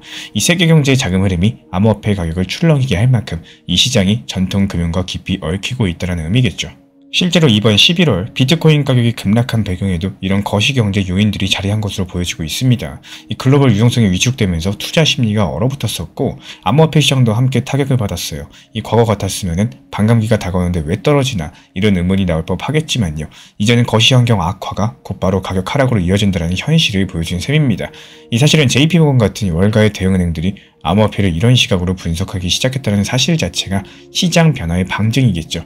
불과 몇 년 전까지만 해도 비트코인을 비롯한 암호화폐 자산은 회의적이었었는데 이제부터 직접 보고서를 통해서 가격 전망과 시장 구조를 논하고 있습니다. 그렇다면 이런 흐름들이 만들어내는 결과는 암호화폐가 점점 제도권 금융의 일부로 편입되고 있다는 현실입니다. 커다란 자금을 쥔 기관 투자자들 측에서 시장에 맥을 쥐고 있다는 거. 이들이 거시경제 상황을 살피면서 막대한 자금을 언제 투입하고 언제 회수할지 정교하게 조율하고 있습니다. 과거에는 개인 투기 자금이 시장을 출렁이게 했었다면요. 이제는 이들 큰손의 전략들이 이 가격 추세를 결정하는 핵심 요인으로 떠올랐고요. JP모건이 비트코인의 중장기 가격으로 24만 달러까지 전망했다는 점은 상당히 의미심장하겠죠. 우리 돈으로 따져봤을 때 1비트코인당 수억 원에 달하는 엄청난 가격입니다. 과거에는 상상하기 힘들었던 수치겠지만 이게 기관의 시각에서 봤을 때 암호화폐를 여러 해에 걸쳐가지고 성장할 자산으로 보고 있다는 방증인 거고, 그렇다면 여기서 중요한 점, 이런 중장기적인 관점이 XRP 같은 이런 주요 알트코인에도 적용될 수 있다는 겁니다. 그리고 리플 XRP는 특히 이런 변화들 속에서 주목받고 있는 자산이죠. 이 국제송금 네트워크에서 활용되는 실용성, 그리고 최근 규제 불확실성 해소로 인한 제도권 진입 가능성까지도 여러가지 측면에서 입지가 강화되고 있는 상황인데, 이 과거의 XRP 같은 경우는 미국 증권당국과의 법적 분쟁으로 어려움을 겪은 적이 있었습니다. 하지만 이제 이런 긴 싸움에 마침표를 찍으면서 시장의 신뢰를 어느 정도 회복을 했고요. 이 전환점 이후에 기관 투자가들이 XRP를 다시 보기 시작을 했고, 향후의 상승장에서 XRP가 수혜를 볼 것이다, 이런 기대감까지도 커지고 있습니다. 이번 11월 이 가격 조정 자체가 이런 맥락에서 볼 필요가 있겠고요. 이 지나친 레버리지 투자랑 부실한 프로젝트들이 이번 하락 국면에서 자연스럽게 정리가 되면서 오히려 건전한 시장으로 재편되는 계기가 마련되고 있다는 거. 현재 시장에서는 이런 정화 과정을 통해서 내년을 앞둔 암호화폐 시장이 더 단단해졌다라고 평가를 합니다. 장기 보유자들이 다시 진입할 기회를 얻었고 시장 체력이 개선됐다라는 분석입니다. 기술적인 분석 지표를 살펴보면 향후 방향성에 대한 단서도 보입니다. 이 비트코인은 이달의 중요한 가격선 위에서 안착하면서 월간 마감을 한다면은 추가적인 하락 위험성이 크게 줄어들 것이라는 전망이 나왔고, 만약에 심리적인 저항선으로 여겨지는 이 10만 달러를 넘어가지고 마감하게 된다면은 이 강력한 상승 전환 신호로서 해석이 될 수가 있겠습니다. 이런 시나리오에서 비트코인이 상승 전환 신호를 보여주면요, 주요 알트코인들도 가만히 있지가 않을 거고요. 탄탄한 펀더멘털을 갖춘 리플 XRP 같은 경우는 이 상승장의 흐름에 맞춰서 더욱더 가파른 상승 탄력을 받을 수도 있겠죠. 특히나 시장 전체의 바닥 탈출과 반전을 감지한 대형 투자자들 측에서 XRP 같은 핵심 알트코인에 대한 비중을 높이기 시작한다. 그러면 그 영향은 XRP 가격의 재평가로 이어질 수가 있겠습니다. 그리고 JP모건의 이번 분석이 암호화폐 판도 변화의 신호탄이라고 할 수가 있겠습니다. 거시경제의 파고 속에서 살아남은 암호화폐들 같은 경우는 이제 새로운 도약을 준비하고 있어요. 이 리플 XRP도 역시 이 거대한 흐름의 한복판에서 그 가치를 인정받을 준비를 마쳤고, JP모건의 한마디는 XRP 투자자한테 일종의 긴급적인 메시지와도 같습니다. 암호화폐 시장의 판도가 바뀌었고요. XRP가 그 변화의 중심에 서 있다는 점을 시사하기 때문입니다. 리플을 바라볼 때 가장 위험한 습관이 하나 있는데요. 그게 바로 내가 매수한 평균 단가를 시장의 기준점으로 삼는 겁니다. 이게 왜 위험하냐? 이 시장은 내 평균 단가에 관심이 없고 전혀 신경도 쓰지 않고 있는데 나는 그 단가에 묶여서 시장을 왜곡된 시선으로 보게 되기 때문인데요. 결국에 단기 저점이 내려와도 아직 내 평단보다 한참 아래니까 이러면서 활용을 못하고요. 단기 고점이 올라와도 내 평단까지는 아직 멀었으니까 이런 이유로서 현실적인 익절 타점을 죄다 놓치게 되는 이런 패턴으로 이어지게 된다는 거. 이런 것들이 반복되면은 매번 똑같은 자리에 서 있는 것 같은 느낌이 들고, 그리고 시장이 아무리 움직여도 제자리에서 허우적거리게 되는 겁니다. 그래서 정말로 중요한 거는 내 평단이 아니라 현재 시장의 가격 흐름을 기준으로 보는 겁니다. 리플이 지금 어디에 있는지, 단기 저점이 어디에서 지지를 받고 있는지, 단기 고점이 어느 구간에서 저항을 받고 있는지, 이런 것들을 관찰하셔야지 내가 활용할 수 있는 현실적인 타점이 보이기 시작을 할 거예요. 여기서 말씀드리고 싶은 게 바로 비중 조절이라는 단어입니다. 이 투자 시장이 귀찮다고 혹은 그냥 장기 투자라는 단어의 뒤에 숨어서 무리한 몰빵 매매를 해버리시면은 그 다음 시장의 움직임의 대응 자체가 불가능한 경우가 많이 생긴다는 거예요. 내 평균 단가를 스스로 관리를 못하시면요, 결국에 하락장이 찾아왔을 때도 탓을 하면 안 되는 게 사실입니다. 제가 안내드리는 정보 커뮤니티에서도 이 비중에 대해서 중요하게 안내드리는 이유이기도 하고, 비중 조절 자체가 생각보다 정말 중요하기 때문에 이 활용을 어떻게 하느냐에 따라서 정말로 큰 도움이 되는 요소고요. 정보방 필요로 하신 분들께서 입장하시면은 이 비중에 대한 내용도 같이 안내드리면서 참고하시면 도움이 되실 겁니다. 결국에 시장은 내 단가를 기준으로 움직이지 않습니다. 이 시장의 흐름들, 분위기, 패턴 분위기, 이 온도에 맞춰가지고 저점을 어떻게 활용할지, 고점을 어떻게 익절을 할지, 이런 것들을 보는 게 살아남는 매매의 기본이자 원칙 매매의 핵심이에요. 내 단가는 참고사항일 뿐인 거고, 이 실제 매매는 시장 기준으로 움직이셔야 된다. 반드시 기억해 주시기 바랍니다. 실시간 변동 구간은 정말 몇 시간 안에 지나가는 경우가 정말 많습니다. 고래 수급이 갑자기 움직이거나 거래소 물량이 물리는 순간 이 뉴스보다 빠르고 차트보다 먼저 반응하기 때문에 이걸 제때 보지 못하면 좋은 자리 놓쳐버리실 거고요. 반대로 위험 신호도 제대로 캐치하지 못해서 손실이 커지기가 쉽습니다. 그래서 제가 확인하는 고래 수급 변화랑 핵심 가격대를 실시간 흐름 중심으로서 따로 정리해서 보내드리고 있기 때문에 필요로 하신 분들은 현재 보이는 번호로 문자 신청 주세요. 큰 도움이 되실 겁니다. 이 급하게 대응하기 위한 게 아니라요, 미리 기준을 잡아두기 위한 안전장치라고 생각하시면 됩니다. 수문이 한번 열려버리면은 흐르는 물들을 막을 수가 없고 결국에 가장 깊고 가장 넓은 곳으로 흐를 수밖에 없겠죠. 오늘 미국 연준이 이 닫아걸었던 유동성의 수문을 열게 됩니다. 지난 2년 동안 억눌렸었던 이 거대한 돈의 물결이요. 다시 한번 시장으로 본격적으로 쏟아져 들어온다라는 거. 그리고 이런 물결들은 단순한 웅덩이가 아니라 이 글로벌 결제망이라는 거대한 강줄기, 바로 리플 XRP로 흘러들게 될 겁니다. 그러면 이런 상황에서는 이 물길을 미리 파놓으신 분들만이 이 다가오는 홍수를 거대한 풍요로 바꾸실 수가 있다는 거 반드시 기억해 주시기 바라고 이번 영상도 힘차게 시작해 보도록 하겠습니다. 시청하시기 전에 구독과 좋아요만 부탁드릴게요. 우리 채널이 움직일 수 있는 원동력입니다. 드디어 그날이 왔습니다. 미국 연준이 마치 돈을 빨아들이던 진공청소기의 코드를 뽑아버리게 되는데요. 12월 1일 미국 연준은 2년 넘게 지속해온 양적 긴축 QT를 공식적으로 종료하게 됩니다. 이 겉보기에 단순한 경제 뉴스 같지만 그 안을 들여다보면은 이 결정은 시장에 숨겨진 거대한 변화의 신호라는 거. 연준이 돈줄을 조인 청소기를 끈다라는 건요. 이제부터 돈줄을 다시 튼다라는 뜻이기도 하고, 이런 것들은 곧 리플 XRP 같은 유틸리티 코인에 새로운 혈액이 공급된다는 의미를 가지고 있겠죠. 아마 이 이야기를 끝까지 들어보시면은 이 12월달 금융시장을 보는 우리 구독자분들의 눈이 완전히 달라지게 될 겁니다. 이번 주는 경제지표랑 이벤트가 산더미처럼 쏟아집니다. 주간거래 첫날인 오늘 한국에서는 11월 수출입 지수가 발표가 될 예정이고요. 미국에서 내년도 정부 예산안 처리가 법정 시한을 맞게 됩니다. 그리고 2일에는 미국 제조업 지표가 나오고 3일에는 한국 3분기 GDP, 여러가지 기업 이벤트, 그리고 4일에는 코스닥 신규 상장과 미국 무역 수지, 기업 실적 발표까지도 있습니다. 5일에는 한국 경상수지랑 미국의 소비자 신뢰 지수까지도 여러가지 달력에 빨간 동그라미 치고 싶은 일정들이 한두 개가 아닌 상황이죠. 얼핏 봤을 때 정신없어 보이지만요. 사실 이번 주 핵심은 딱 한 가지입니다. 바로 미국 연준의 양적 긴축 QT 종료인데요. 이 QT 종료가 도대체 뭐길래 이렇게 중요할까요? 쉽게 말씀드리자면 지난 몇 년 동안 연준은요, 이 시중에 풀린 돈을 빨아들이는 역할을 해왔습니다. 마치 중앙은행이 거대한 청소기를 들고 시중 구석구석에 흩뿌려진 달러를 쓸어 담았던 셈인데, 이 코로나 때 풀었던 천문학적인 돈을 이제 그만 걷어들이겠다라고 한 게 QT 정책이었습니다. 그 결과로서 연준의 대차 대조표는 9조 달러에서 최근 6.6조 달러 수준까지 축소가 됐고요. 여기서 문제가 뭐냐? 너무 오래 청소기를 돌리다 보니까 금융 시스템 곳곳이 바짝 말랐고 먼지까지도 날리기 시작을 했다는 겁니다. 실제로 10월 미국 단기 자금 금리가 급등했었죠. 여기에 따른 일부 은행들이 미국 연준의 긴급 자금 지원까지도 요청하는 여러가지 유동성 경색의 조짐이 나타난 바가 있습니다.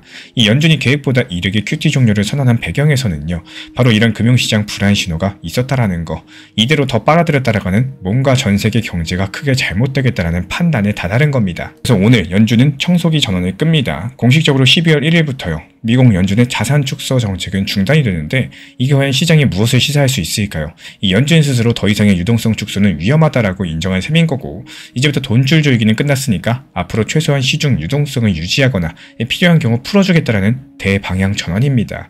겉으로 봤을 때 기술적인 조정뿐이라고 둘러댈 수 있겠지만요, 그 속사정은 다르다라는 거.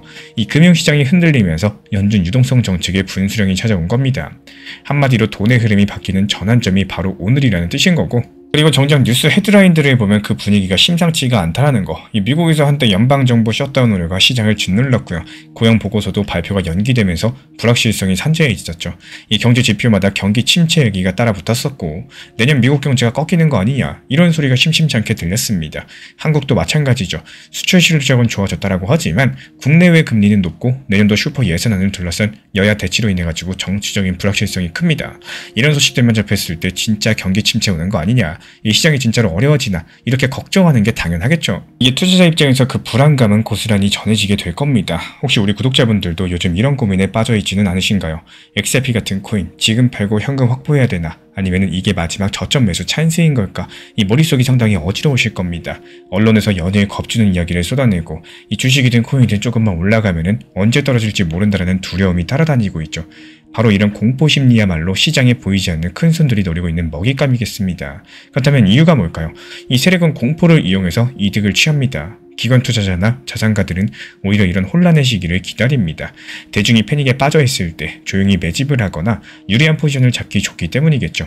심지어 일부 전문가들 측에서는 이 몇몇 대형은행들이 XRP 가격을 의도적으로 짓누르면서 싸게 모으고 있다는 주장까지도 합니다. 이게 사실이라면 소름 끼치는 이야기겠지만요, 이 시장 역사를 보면 그렇게 놀랍지도 않습니다. 과거에도 상당히 큰 돈들은 항상 군중이 두려움으로 눈을 돌린 사이에 움직였었고, 그 상황을 뒤집어가지고 생각해보면요, 연준이 QT를 끝낼 만큼 상황이 심상치가 않다면, 그렇다면 그 다음 수순은 과연 뭐가 될까요?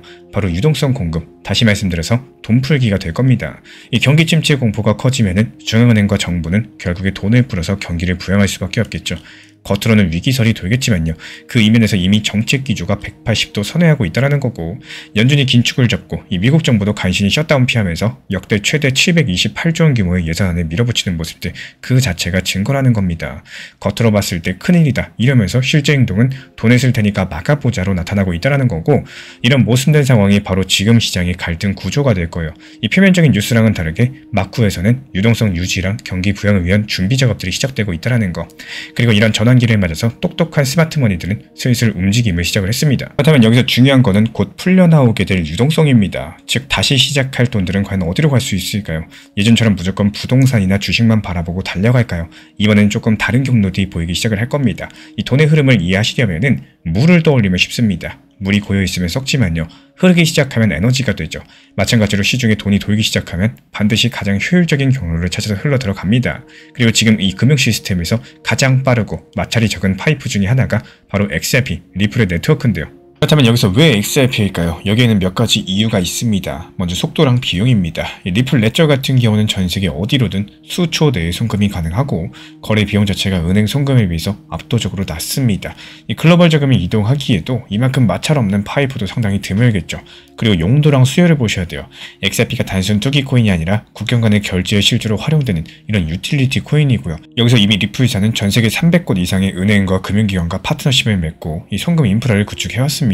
미국 SEC 소송도 올해 사실상 일단락됐죠. XRP의 법적 지위에 어느 정도 명확성이 생겼다라는 거. 그동안 규제 리스크 때문에 움츠렸던 기관들도 이제는 마음 놓고 XRP를 활용할 수 있는 환경들이 갖춰지고 있다는 겁니다. 그리고 글로벌 경제 구조의 변화를 보셔야 돼요. 이 지금 눈을 돌려보면 실물 경제에서는 국제 교역과 자금 흐름들이 다시 활기를 띠는 조짐이 보여지고 있습니다. 한국의 11월달 수출 실적이 전년 대비 8.2%나 늘어난 게 하나의 예시죠. 이 반도체랑 자동차 호황으로 인해 가지고 전체 수출이 증가를 했고, 이번 달에도 수출인 물량 지수가 약 5% 정도 상승할 거라는 전망이 나왔습니다. 세계 무역이 얼어붙었었던 몇 년 전과는 다르게요. 또다시 움직이기 시작했다는 거. 이 무역이 되면 어떻게 될까요? 나라 간에 돈이 오고 갈 일이 많아지겠죠. 수출 대금, 수입 결제금, 해외 송금까지 이런 모든 국경 간의 돈 흐름에서 오래된 스위프트망 대신에 더욱더 빠르고 효율적인 이런 네트워크를 찾는 수요가 당연히 커질 수밖에 없겠고, 바로 그 대안으로 부상한 것이 리플의 ODA 솔루션이고 XRP가 바로 그 중심축입니다. 이미 동남아, 중동까지도 여러가지 중심으로 은행들이 XRP를 이용한 실시간 송금 도입 중에 있죠. 거래량이 꾸준히 늘어나고 있다는 증거예요. 게다가 환율 측면에서도 상당히 중요한 변화가 예상이 됩니다. 연준이 돈줄 저는 걸 멈추면 그동안 강세를 보이던 달러 가치가 서서히 꺾일 가능성이 높다는 거. 실제로 시장은 QT 종료 소식에 달러 약세 쪽으로 기울고 있죠. 달러가 약해지면 두 가지 일이 동시에 벌어지는데요. 먼저 한 개는 각국 통화로 자금이 분산되면서 신흥시장과 비달러 자산에 투자가 유입된다는 거. 그리고 또 하나는 글로벌 투자자들이 그 대안 자산을 찾기 시작한다는 겁니다. 이 금이나 원자재 같은 실물 자산뿐만이 아니라요. 요즘은 가상 자산에 대한 리스크가 올라와 있다라는 거.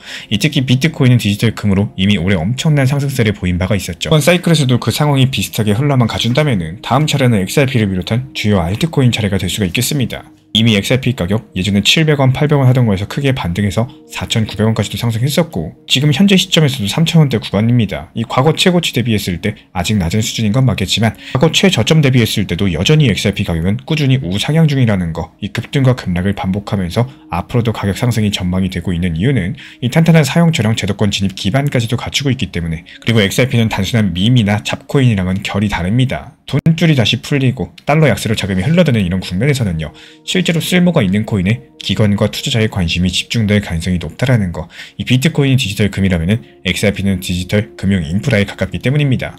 결국에 미국 연준의 유동성 정책이 전환되고 달러 약세랑 글로벌 자금이 재분배되면서 새로운 금융 인프라 수요가 증가하면 이에 따른 XRP, 리플 같은 유틸리티 코인 부각이라는 흐름이 그려지게 될 겁니다. 이게 그냥 꿈 같은 얘기일까요? 이미 현실의 징후들이 우리 눈앞에 나타나고 있다라는 거. 이 월가의 큰손들은 벌써 움직이고 있죠. 최근 리플사는 월가 거물들과 손잡고 5억 달러 규모 투자 유치를 단행을 했는데요. 시카고의 시타델 증권, 그리고 포트리스 투자그룹 같이 여러가지 그룹들이 참여하면서 리플의 기업 가치를 400억 달러로 평가했습니다. 전통금융의 가장 보수적인 플레이어들까지 현재 블록체인 기반 결제 인프라의 베팅을 시작했다라는 거고, 또 다른 단서가 있습니다. 이 국제통화기금 IMF랑 각국 중앙은행들이 지급 결제 혁신 논의에서 XRP를 비롯한 디지털 자산들을 언급을 하면서 국제송금의 비효율성을 해결할 수 있는 기술로서 본격적인 주목을 하고 있다는 사실, 이 보이지 않는 곳에서 판이 짜여지고 있다는 느낌이 벌써부터 들지 않으신가요? 마지막으로 숫자 한 가지만 짚고 넘어가겠습니다. 전 세계 국경 간의 결제 시장 규모는 연간 약 200조 달러에 달합니다.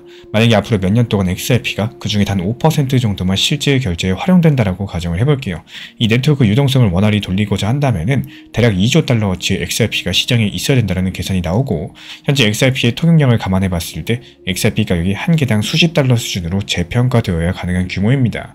이 지금 가격과 비교하면 상상이 잘 안 되실 텐데, 물론 이건 어디까지나 하나의 가정 시나리오고요. 한때는 비현실적이라고 여겨졌었던 일들이 현재 하나둘 현실화되는 것들이 크립토의 세계입니다. 이 과거 비트코인이 1만 달러를 넘을 거라던 전망들, 이더리움이 금융 인프라의 기초가 될 거라던 전망들, 이게 처음엔 황당하게 들렸겠지만 결국에 현실이었죠. XRP도 글로벌 결제 파이프라인으로 자리 잡게 된다면은 여기에 맞는 가치 재평가가 이루어질 수밖에 없다라는 거. 지금 이 순간에도 그런 미래를 염두에 둔 움직임들이 조용히 진행 중에 있습니다. 그렇다면 이제부터 중요한 거는 이런 거시 흐름을 투자자의 눈으로 어떻게 해석하고 대비할지 여부입니다. 결론부터 말씀드리자면 지금 당장 XRP를 몰빵하라는 이야기가 절대 아니에요. 이 대신에 몇 가지 핵심 신호를 체크를 해보자는 겁니다. 시장의 겉모습이 아니라 실제 흐름을 읽기 위해서 우리 구독자분들께서 주목하셔야 되는 포인트는요. 이 연준의 QT 종료 이후에 달러 가치가 약세로 돌아서는지 지켜보세요. 이 달러 인덱스가 내려간다는 것은 그동안 달러에 몰려있었던 자금들이 다른 곳으로 이동하기 시작한다는 뜻입니다. 특히나 위험자산 선호 심리가 살아난다면 이런 달러는 자연스럽게 약해지겠죠. 달러 약세 전환은 글로벌 유동성에 물꼬가 트인다는 신호인 거고, 이런 흐름들 속에서 시장 자금은 신흥국 주식이나 원자재 그리고 가상자산까지도 흘러들 가능성이 크겠습니다. 그리고 12월 초에 발표되는 ISM 제조업 지수라든지 그 이후에 나올 고용 지표 같은 것도 유심히 보셔야 됩니다. 만약에 제조업 지수가 연속 개선되면서 경기 연착륙 희망을 보여준다거나 이 고용이 급랭하지 않고 완만한 둔화세에 그친다? 그럼 이거는 최악의 침체는 없다라는 안도감을 주겠죠. 그럼 연준이 돈풀 재비를 하는 가운데 실물 경제만 버텨주게 된다면은 이 시장은 더욱더 큰 폭으로 위험자산 상승을 랠리를 받아들일 수 있는 여건이 조성이 될 겁니다. 이 경기 급락 우려가 완화되면은 투자 심리가 회복되고 결국에 코인 시장에 긍정적인 순풍이 분다면은 XRP의 강력한 급등이 당연히 예상해볼 수가 있겠죠. 이렇게 두 가지 신호가 확인되면 그때는 시장을 바라보는 관점을 완전히 바꾸셔야 됩니다. 이 연준의 방향 전환 그리고 경기 안정 조짐이 맞물리게 된다면은 XRP가 더 이상 군중 심리에 휘둘리는 변방 코인이 아니라요. 기관들의 피난처이자 새로운 글로벌 결제 도구로 조명받게 될 확률이 높다라는 거. 이런 미래를 내다보시고 한 발 앞서 움직였습니다. 여기서 중요한 건요. 우리 개인 투자자들도 남들이 두려움에 떨며 망설일 때 그 속에 숨어있는 의미를 읽어낼 줄 아셔야 된다는 겁니다. 이 겉으로 공포였었지만 알고 보니까 호재였다라는 이런 시장의 반전은 역사상 늘 반복이 되어 왔었죠. 이번 12월 그 드라마가 다시 한번 쓰여질지 모르겠습니다. 물론 투자는 언제나 자신의 판단과 책임하에 하는 거겠죠. 하지만 그 판단의 기준은 그냥 뉴스 자막이 아니라 이런 구조적인 흐름이어야 된다고 생각을 합니다. 이 지금 구조적으로 어떤 변화가 일어나는지 우리가 상당히 많은 단서들을 모아왔고요. 연준의 정책 변화들, 달러 가치의 방향, 경기 지표, 글로벌 자금 흐름까지도 이 제도권 자본의 움직임까지도 실물 경제랑 블록체인의 교집합까지 이런 모든 퍼즐이 가리키는 방향은 딱 한 개로 수렴한다라는 거, 이렇게 말씀을 드리고 싶습니다. 이 미국 연준의 청소기가 멈추는 순간 잠겨있던 수도꼭지가 터져 나올 거고 그 물줄기는 XRP라는 파이프를 타고 흐르게 될 것이라는 걸요. 결국에 정리드려보자면은 12월 1일 연준이 돈줄 죄기를 멈춘 거는 이 표면적으로 봤을 때 경기 침체 우려 때문이지만요. 정말 아이러니하게도 이게 바로 자산시장에는 축복의 씨앗이 될 수가 있겠습니다. 이 세상이 공포로 술렁일 때 조용히 움직이는 유동성의 방향을 쫓아가다 보니까 그 끝에 XRP라는 이름이 보여지게 되는 거고, 연준이 긴축의 문을 닫는 순간 이 옆에 창문으로는 새로운 바람이 들어오게 마련입니다. 그리고 그런 바람들은 리플 XRP랑 돛을 힘차게 밀어줄 거고요. 지금까지 거시경제 흐름이랑 XRP의 가능성을 엮어서 말씀드렸습니다. 왜 이 영상의 제목이 이런 강력한 메시지일 수밖에 없는지 처음보다는 이제 더 선명해지셨을 거라고 생각을 해요. 물론 하루아침에 모든 것이 달라지진 않겠죠. 하지만 큰 물줄기의 방향성은 이미 바뀌고 있다는 거, 앞으로 몇 달간 펼쳐질 이 시장의 움직임 함께 지켜보시면서 우리 구독자분들께 도움이 될 인사이트를 계속 전달 도움 드리도록 하겠습니다. 다음 영상 통해서는 오늘 말씀드린 대로 새로 풀리는 유동성이 리플의 스테이블코인 RLUSD랑 어떻게 맞물리는지, 그리고 구체적으로 봤을 때 XRP 생태계에 어떤 시나리오가 가능할지 더욱더 깊이 파고들 예정이고요. 흥미진진한 이야기가 이어질 테니까요. 기대해 주셔도 좋고요. 아직까지 구독 안 하셨다면 구독, 좋아요, 알람 설정까지만 하셔서 이 중요한 흐름들 놓치지 마시기 바랍니다. 긴 시간 함께 해주셔서 감사하고요. 항상 큰 그림 가지고 현명한 판단 내리시길 바라겠습니다. 연준이 돈을 빨아들이던 청소기를 끄는 오늘 이 멈춰있던 자금의 수도관이 터져나오게 될 거라는 거, 이런 거대한 유동성은 가장 효율적인 파이프라인 XRP로 흘러들 수밖에 없겠죠. 남들과의 비교는 내 원칙을 무너뜨리고요. 결국에 내 계좌까지 흔드는 가장 위험한 투자 습관입니다. 이 투자하다 보면 정말로 많이 듣고 보는 말들이 있는데, 저 사람은 평균 단가가 1,000원이라서 편하겠다. 저 사람은 투자금을 크게 넣어서 수익도 크게 나겠다. 나는 왜 이렇게 불리한 자리에서 시작했을까? 이렇게 비교가 한번 시작되면 정말로 끝이 없습니다. 그리고 더 무서운 거는 이 비교가 단순한 감정에서 끝나는 게 아니라 이 실제 매매 판단을 흐리고 또 원칙을 잃게 만드는 핵심 원인이라는 건데요. 여기서 비교는 결국에 욕심으로 이어질 거고, 욕심은 결국에 무리한 매수, 무리한 매도, 계획 없는 추격과 근거 없는 손절로 이어지기 때문입니다. 남들은 편해 보이고 또 나만 뒤처진 것 같고 나만 손해보는 것 같다는 생각이 들게 되면은 이 시장을 있는 그대로 보지 못하시게 돼요. 시장 흐름이 아니라 남의 평균 단가, 남의 수익, 남의 계좌를 기준으로 시장을 판단하게 되는 거고, 그 순간부터 내 매매는 이미 나의 것이 아니게 됩니다. 하지만 이 투자 시장은 결국에 각자 출발선이 달라지는 거고, 각자 자금 규모가 다르고 각자 바라보는 그림도 다릅니다. 누군가는 평단이 낮아서 흔들림이 적을 수 있겠지만요, 그 낮은 평단을 만들기 위해서 몇 년을 기다렸을 수도 있는 거고요. 또 누군가는 큰 투자금을 넣어서 수익이 커 보이겠지만 그만큼 리스크를 크게 감당하고 있을 수도 있겠습니다. 그래서 비교는 상당한 의미가 없어요. 진짜 중요한 건 지금의 내 상황에서 가장 좋은 선택을 꾸준히 쌓아갈 줄 아는 거, 그리고 남의 자리가 아니라 나의 자리에서 이 원칙 매매를 이어갈 줄 아는 겁니다. 제가 안내드리고 있는 정보방에서도요, 리플뿐만 아니라 단기 종목에 대해서 안내드리는 이유는 이 나만의 속도를 만들기 위함이기도 해요. 물론 리플이 항상 우상향으로 마음 편하게 상승해주면 좋겠죠. 현실적으로 하지만 이건 불가능한 일이기 때문에 적당한 포트폴리오를 구성하시면서 낮은 비중으로 단기 종목을 병행하는 전략이 상당히 좋습니다.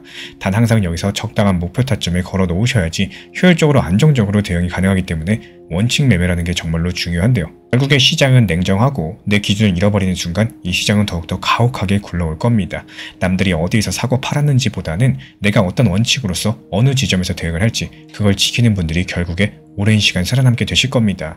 정말 결론은 단순해요. 이 비교하는 순간 투자는 흔들릴 거고, 비교를 멈추는 순간 그때부터 비로소 나의 길이 보이기 시작을 할 겁니다. 이게 결국 롱런의 핵심이라는 거예요. 시장에서 가장 중요한 건 수익보다 원금을 지키는 일이겠습니다. 많은 분들께서 상승장에서는 쉽게 돈을 버시지만 하락장에서 기준이 없어서 손실을 크게 보고 나서야지 기준이 필요하구나 이렇게 뒤늦게 깨닫습니다. 그래서 제가 실제 매매에서 사용하는 손실 관리 기준들, 절대 건드리지 마셔야 되는 위험 구간들 정리해서 보내드리고 있기 때문에 필요하신 분들만 현재 보이는 번호로 문자 신청 주시면 되고요. 공격적인 매매 자료가 아니라요, 불필요한 손실을 막기 위해서 만들어드리는 보호용 가이드입니다. 최근에 리플 단기 변동성으로 인해서 이 단기 저점에 대한 매수 타점 잡고는 싶어도 이 매수 타점을 잡기 어려워하시는 분들이 정말 많으신 것 같습니다.